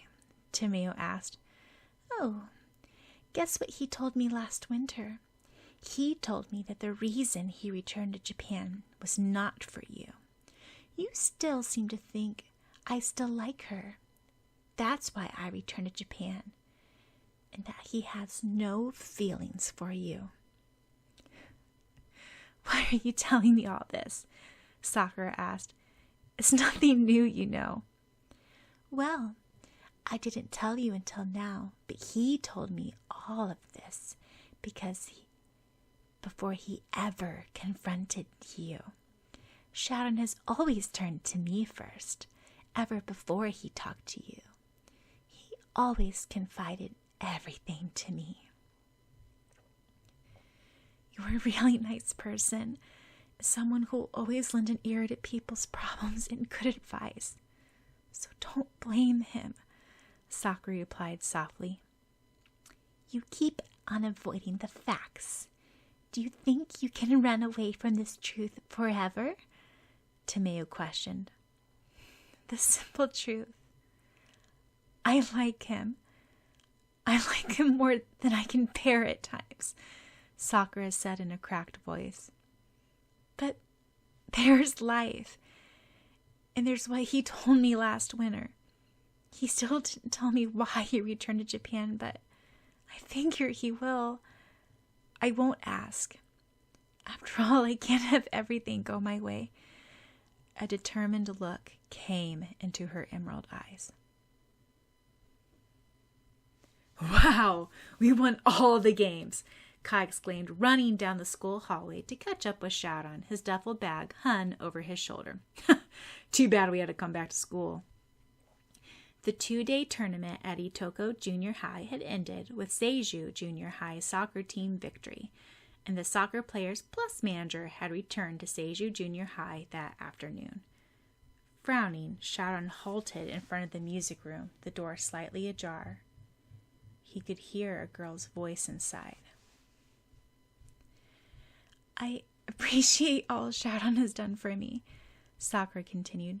Protect me, watch for my back, let me stay at his house when it was dangerous to be on my own, and most of all, being a great, trustworthy friend. However, I think your friend's all we can ever be with this situation, and I'm willing to accept that. Nothing more. And I'm sure he won't find a problem with that either. After all, it'll make both of us more comfortable that way. If we're anything more than the current relationship, I'm pretty sure it'll feel unease. There, I've told you my true feelings, Tomeo-chan. In return, Tomeo smiled. She glimpsed someone walk away from the door. Uh-oh, Kai murmured as Sharon briskly headed away from the music room. Didn't your mama tell you not to eavesdrop? You don't gain anything from it. Funny thing to hear from a thief, Sharon said, entering another music room and slamming the door behind him. Sinking down onto the piano bench, he began to absent-mindedly strum a fast-paced tune from Star-Crossed on the piano. In fact, one of his solo pieces. He made more mistakes than usual, hardly caring about the sound he produced.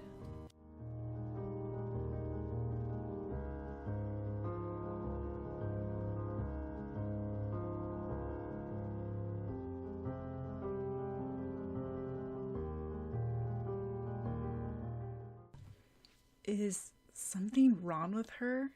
Kai whispered to Sharon that evening. They were in the living room. Sakura had locked herself in her bedroom ever since they returned back from school. Shaking his head, Sharon set a tray with her dinner in front of her closed room and called, Hey, I left your dinner outside if you decide you're hungry. Thanks, but no thanks, came a muffled voice from inside.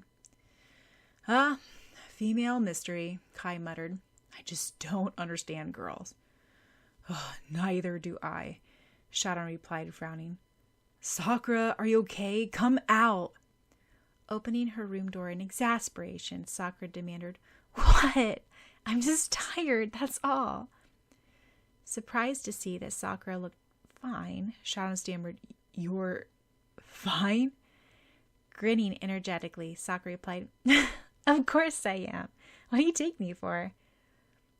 Good. For a second I was afraid you missed us soccer guys so much for the past 2 days you pined away, Kai joked. You wish. Well, early good night. Sakura gently shut the door again and fell back into her bed, removing her forced smile. Staring at the shut door, Kai laughed. Wow, she's fine. For a while I was really worried. With a grave expression, Sharon shook his head. Sakura could fool most people, but he wasn't most people. Did something happen at school, Sakura-chan? Kiro-chan asked, choking because Sakura was hugging him so tight as she lay back on her bed. Any other time, Kiro-chan would have protested, but this time, he knew it was wiser to let her alone. Various memories of Tomeo-chan flitted back into Sakura's mind. You can trust me with your secret card captor, Sakura. From now on, I'm going to videotape your adventures. Sakura-chan, you look so cute in that outfit I made you. Oh, of course I understand you. I'm your best friend, Sakura-chan.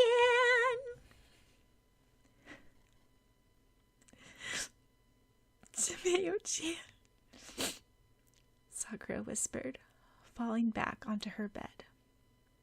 Though she spent a sleepless night, in between she had the continuous old nightmares. But this time she was calling out for anyone to come. But as she tried to call out for the people she loved, she couldn't see anything. A beautiful, fairy-like girl holding a long, translucent scarf around Sakura's eyes laughed. She could hear Tomeo's pretty, tingling laughter also, and a black, formless figure was behind Tomeo.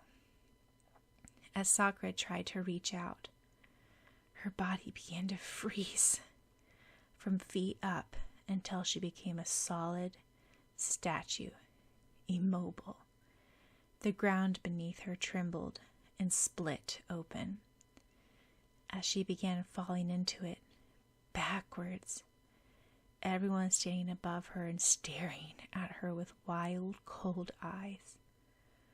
Worse, she even knew it was a dream, yet it wasn't much different from reality. Sakura, get up, Shaun stated, barging into her room the next morning. I'm not going to school, Sakura said into her pillow. Every hour in school these days was a perpetual nightmare. Yes, you are. Now get up. Here's your uniform, Shaun said, taking her wrist and pulling her up.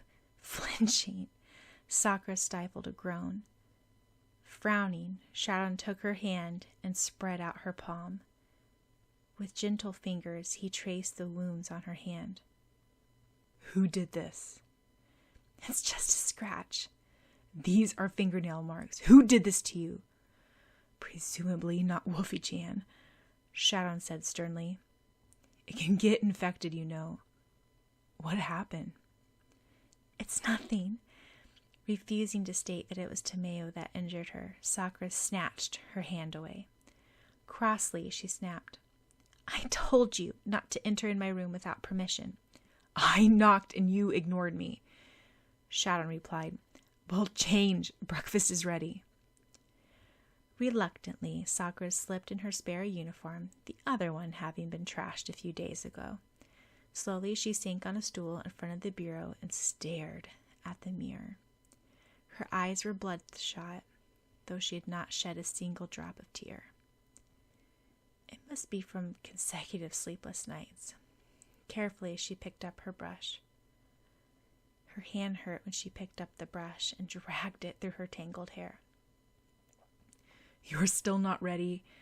Shaun asked. He handed Sakura a bowl of cream of wheat with honey and raisins on top, a soothing and nutritious combination for someone who had eaten scantily for the past few days. I swear you can't manage anything without me. How can you not eat properly for 2 days just because I'm away? Giving no chance for her to reply, he placed the bowl and spoon in her hand and commanded, Eat this. Meanwhile, picking up the brush that Sakura had been holding, Shaun gently began to brush her silky golden brown hair. What are you doing? Sakura demanded. I can brush my own hair. Do you want me to feed you? Eat, he replied. Fiddling through Sakura's drawer, he drew out a forest green colored ribbon, which she had bought over vacation, and tied up Sakura's hair with it. There.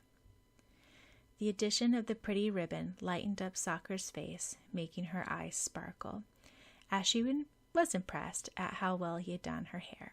Noticing the strange look cast at him, Shaun exclaimed, Well, I have 4 sisters who make me do strange things, so...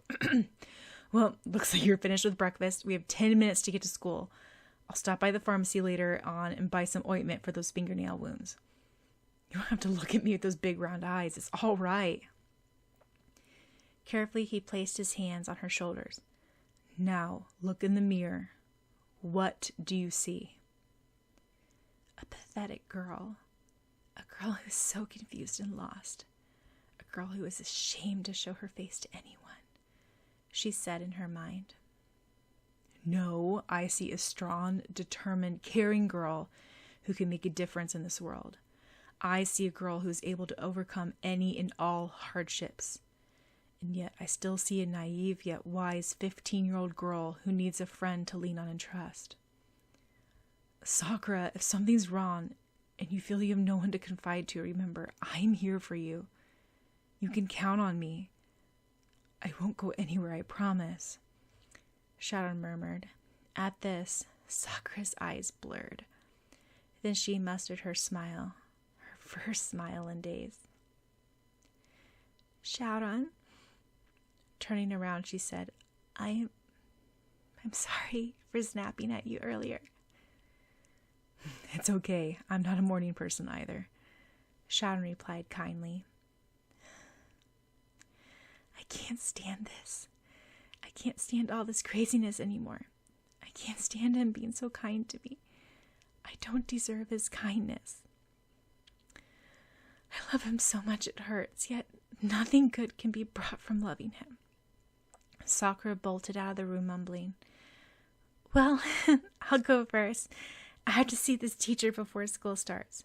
Wait, you have to take an umbrella. It's going to rain today. Sharon sighed at the shut door. Can't you talk to me about what's wrong? I can't stand watching you like this. Lisa, I feel so bad for you.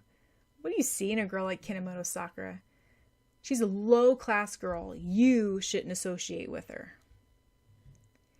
These were the gossips that greeted Sharon that day at school. Having been away for the soccer tournament, he had been unaware of all the rumors that had been circulating in the past few days.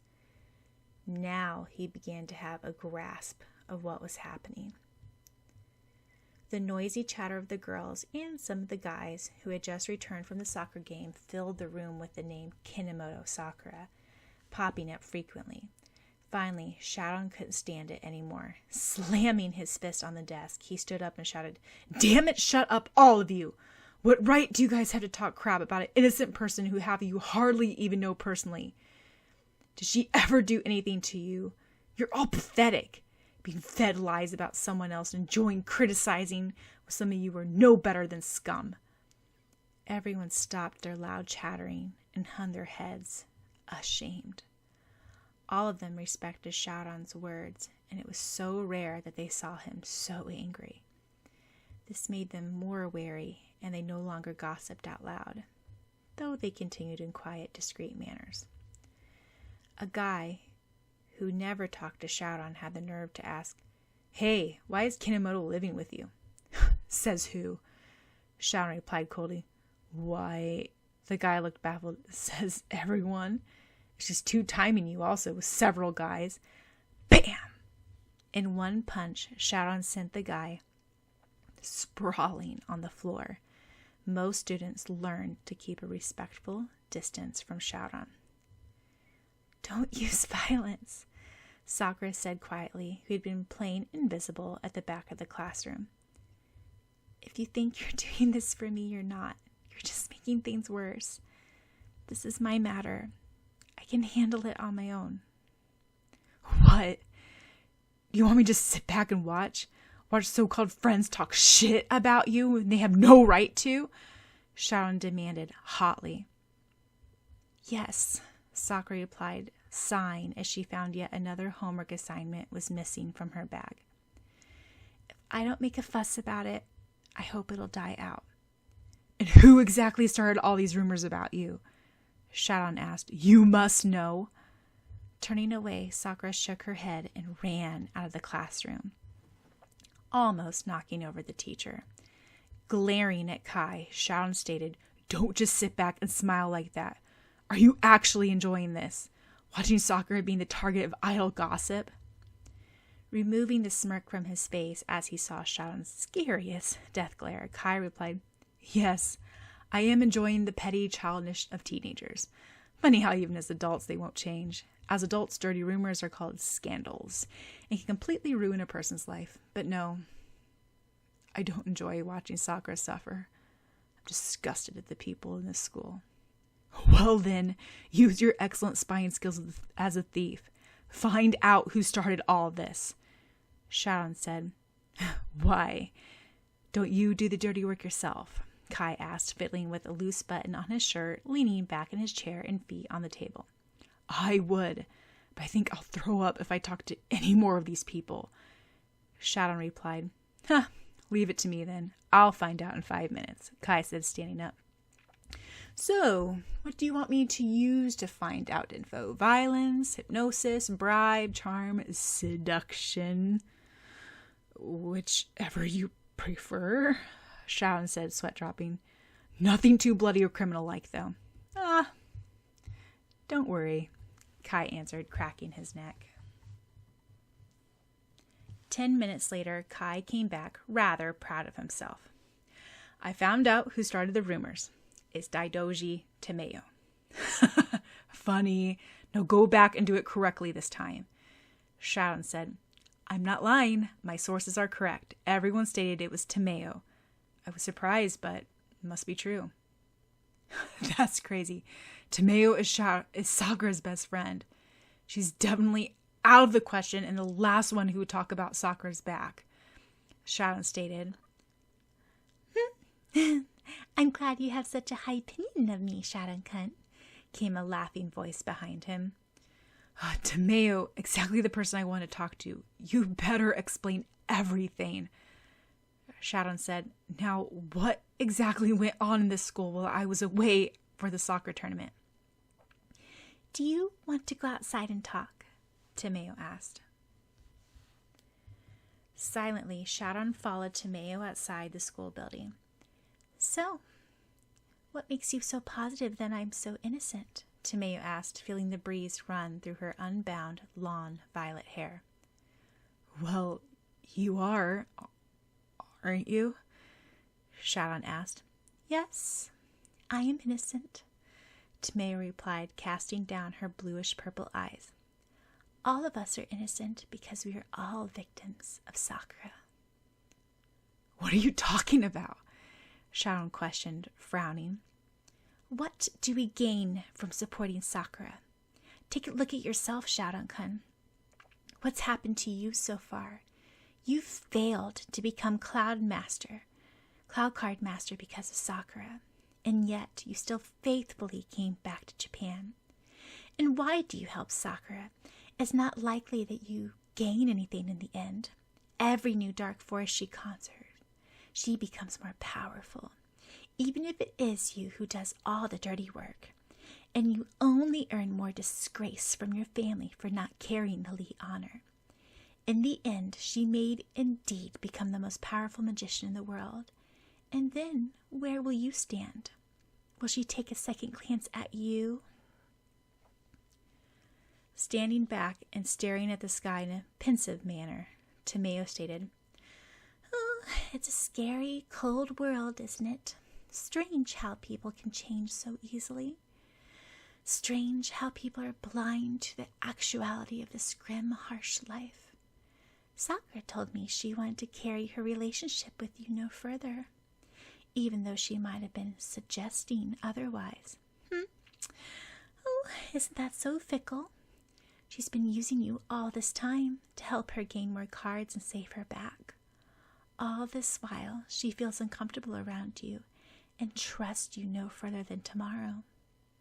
It's the same for me. She can have her faithful friend cheering on from her in the background, but she gives not a second thought to me. Sharon laughed out loud, startling Tomeo. Then he stared straight at her eye and said, You know all the things you said are so unforgivable. If you weren't being controlled by a dark force, You're wrong. This is all that I felt deep in my heart all along, Tomeo replied. Be truthful. Haven't you even thought about the same thing too, yourself? Maybe I have, Sharon said, but the fact is I don't care if the truth is she is using me. I don't care if I gain nothing. I don't care if my name is disgraced. I don't care if she wants nothing of me. Yet I know I will keep my honor to her as a friend, and I will never betray her. Why? Tomeo asked, stunned. You must be stupid to ask, Sharon replied. You know better than anyone else the devotion and bond of friendship. It's deeper than words, actions, or death. It's a contract more powerful than magic spell on this earth. It's easy to say such big words, yet hard to keep them, Tomeo said icily. You're going to end up breaking them too. Tomeo, come back. I know you are probably one of the nicest, most caring, intelligent persons I have ever known. You're worth 100 on me, considering how you have always been there for Sakura. And I know beneath the control of the Phantom, you're still the same kind person who treasures friendship. This isn't for me. It's for your best friend, Sakura. You must be the stupid one, Tomeo said. Don't you understand? You gain anything from stubbornly defending Sakura. Is she grateful? Not likely. Will she spend a second thought for you when you're in trouble? Probably not. People with power will always have their way in the end. It just doesn't work like that, though, Sharon said, staring up at the overcast sky. You forget, I'm a person with power, and still things don't turn out my way. Sometimes wish I was just a normal person. It's no fun being normal, I tell you. Just watching, Tomeo replied. Earl is a person with great power, too. When he was Cloud Reed, he was the most powerful magician in the world. But he was unhappy about this, so he reincarnated himself and split his power, Sharon commented. So? Where are you bringing him up all of a sudden? Tomeo asked. In character, you two are very similar. Tell me, Tomeo, I know it's not power you want, nor do you hate Sakura. Then what is it you want? Do you even know what you want? Tomeo said, smiling sadly. No, I don't. That's why I'm asking, Sharon replied. Well, all I want is someone to care for me the most in the world and always be there for me. My father left me when I was a child. My mother is too busy with her company. And Sakura-chan is too busy with her own hectic life and you to notice me. I'm always smiling and composed, so no one ever suspected how I truly felt inside. As if ashamed for revealing this much, Tomeo's eyes hardened, as if the darkness inside her was draining her. So, you still don't care, even after all I told you. You'll still stay faithful to Sakura, Tomeo demanded. Not even if I tell you things will never work out between you and Sakura. I do care, Sharon replied, beginning to walk away back into school. But it doesn't change me from who I am and what I will do. He held his trembling hands and stuffed them into his pocket and kept walking. Tomeo-chan, Sakura exclaimed, panting. Oh, finally, I found you. I want nothing from you, Tomeo said coldly. I just came to say, I don't care if you hate me or distrust me or even want to ever see me again, but I'm still your friend. But you can come back to me anytime, Sakura said. I thought about it, and I can't just push away all these years of friendship with you since childhood. We were best friends and understood each other like no one else could. Tomeo's beautiful violet eyes softened. She took Sakura's hand and stared at the red nail marks on her palm. I made these yesterday, didn't I? Then she dug her fingernails into the same spot again. Wounded again over scars. Doesn't it hurt? Hurt me if that makes you feel better, Sakura replied. Get lost, Tomeo said, her eyes having a frosty emptiness in them. She flung the remnants of her juice can at Sakura and walked away. The school bell rang. They had missed last period. As Shaoran had warned earlier, it began to rain, and Sakura didn't have an umbrella. She remembered the days when Tomeo and she had lent each other umbrellas, slept over at each other's houses, and waited for each other after school to go to an ice cream store or visit Pretty Accessory Place. Slowly, Sakura walked out of the school gates, shoved by people excited that school was over. She welcomed the rain, the cool wetness streaming down her hair and seeping through her school uniform, yet soon she found that she was shivering from the cold and was heading the wrong direction from Shaoran's apartment. The dark ones were making the right move.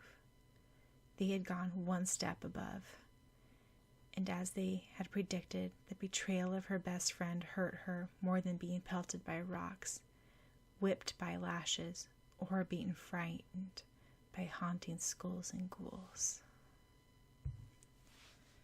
If you catch a cold, I won't be responsible for it, came a light, teasing, yet warm voice from behind her. A dark green umbrella was held over her head, shielding her from the rain. For the first time, she realized how hard it must have been raining. It was a rainy summer. I had a hard time finding you. You're in the completely wrong direction from home. Still not turning around, Sakura murmured, I never asked you to come find me. Well, you never asked me to stop worrying about you. Shaoran replied, You don't have to hide anything from me. I found out. Little did she know to what extent he did. He had been sent to the principal's office for punching that guy at school, and it had taken him great courage to go face Sakura again, even though he was pretty sure what her response would be. And as he had suspected, he was unwanted. I told you not to meddle into my business, Sakura tried to say coolly, yet she couldn't hide the tremor in her voice. It's my business also.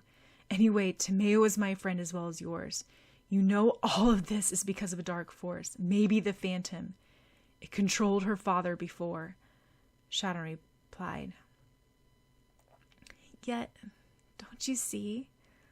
All the things she said, they're the dark, deep feelings she had in her heart, Sakura said bitterly. And I admit, she's done more for me than I can ever repay her with. She gave me unwavering and dependable friendship all these years, and yet she was the victim of cloud cards, and I couldn't even be by her side because I had no idea about her father, Daidoji-san, head of the Tokyo police force.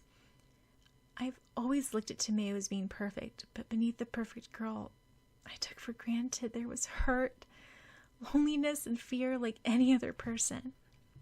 She finally turned around to face Shaoran. And being the slow person I am, I couldn't be there and comfort her. If a dark force is controlling her, it's all my fault. Slowly, Shaoran reached out and cupped her cheeks with gentle hands. Friendship doesn't work like that. It's not a matter of giving and taking or repaying each other. It's there, bound by an invisible thread. I see that you're crying, yet you have no tears in your eyes. All of this isn't your fault. If you have to blame someone, it's the Dark One's fault. He stared down with brilliant amber eyes, which seemed to penetrate her soul. His large hand felt so warm against her cold, wet face. Shaoran, How could she explain to him? How she wanted to tell him that despite all her harsh words, she didn't mean any of them. I understand everything, so don't say a word. Dropping the umbrella, he wrapped his strong arms around her and let her lean her head against his shoulder. One hand was tangled in her wet hair, stroking her head to soothe her. Funny, you said the same thing to me before, Sakura murmured. The day you came to Sun rejected me. Do you remember? I guess it's another one of my silly childhood memories. Did I ever tell you? I was really sad then because you were sad. But at the same time, I was happy. Very happy that I was the one who you turned to when you could no longer hold back your tears. I'm getting you all wet, Sakura said, realizing that her sopping wet clothes was wetting Shaoran's as well. Tightening his arms around her, he replied, It doesn't matter. I'm already wet because of the rain. How come you still trust me after all those rumors at school? Sakura asked after a while, her voice muffled in Shaoran's shirt. What kind of guy do you take me for? Shaoran asked as if offended. Laughing on a side note, he said, And those people are stupid. How can you be cheating on me when we're not even going out? Now don't worry, we'll get Tomeo back to normal. Everything will be all right. Yes, things will turn out fine, but I'll never be able to attack Tomeo-chan, even to bring out the dark force, Sakura said. You won't have to. The dark force probably will come out on its own. And I'll have Tomeo back, Sakura whispered. And then I'll tell her everything I've ever wanted to say to her and show her how grateful I was for having her as my best friend. I'm so grateful to have you here, sheltered by your arms. I wouldn't have been able to stand up and face the day without you, Shaoran. Yet I don't know the words to say. It'd be so easy if I can just tell you I love you. Yet it's not as simple as that. More than anything, I want to hear those words from your lips. But as I told Tomeo, I won't ask for anything more than this. After all, doesn't friendship last longer than love? And I won't be able to bear it if the Dark Ones turn Shaoran on me, like they changed Tomeo. You know, the Phantom tried to possess me once, Shaoran commented. When? During summer vacation we were in Tokyo, escaping the police. And what happened? Sakura asked quietly. I wouldn't let it control me, Shaoran replied, and it went away. Really? Sakura was impressed. You could resist the power of the Phantom. I wonder how. I think because I knew the Phantom possessed me, I knew I might do something regrettable to you, Shaoran concluded, and I would hate myself if I did so. This made Sakura smile. Then she bit her lips. Maybe now or never. Hiding her face in Shaoran's chest, she said, You know, Shaoran, I think I'm in love. At that moment, a bus screeched in front of them as they stood on the street and splashed mud over the two. With you. They tried to jump back to avoid the mud shower, but it was too late. Laughing, Shaoran said, Well, we better get back home and change. I don't know about myself, but you look like you rolled in a swamp. Taking a handkerchief, surprisingly still dry from his pocket, he wiped Sakura's face with it. Now, what were you saying again? But the magic moment had passed. It had not been the right time. Maybe the time would never come. Yet. I'll beat the dark force and return Tomeo to normal, no matter what it costs me, Sakura asserted as she ran ahead, trying to prevent Shaoran from glimpsing the scared look on her face, contradicting to her hearty words. No, what did you say before? Shaoran murmured, sighing as Sakura's lithe figure running down the street. He always ended up staring at her back, yet she had seemed so vulnerable and sad when he held her tightly in his arms. One thing for sure, he'll make sure the dark force in Tomeo will be conquered to make Sakura happy. And for Tomeo's sake also. Tomeo deserved the best. for she was a one-of-a-kind girl. Ah, I like arriving on rainy days, a teenage boy with midnight blue eyes said, and neatly parted black hair stated, picking up his suitcase and walking outside the Japan airport. A pessimistic person, aren't you? A black cat-like beast with butterfly wings asked, popping his head out from the boy's coat pocket. A blast of rain greeted them as they stepped outside.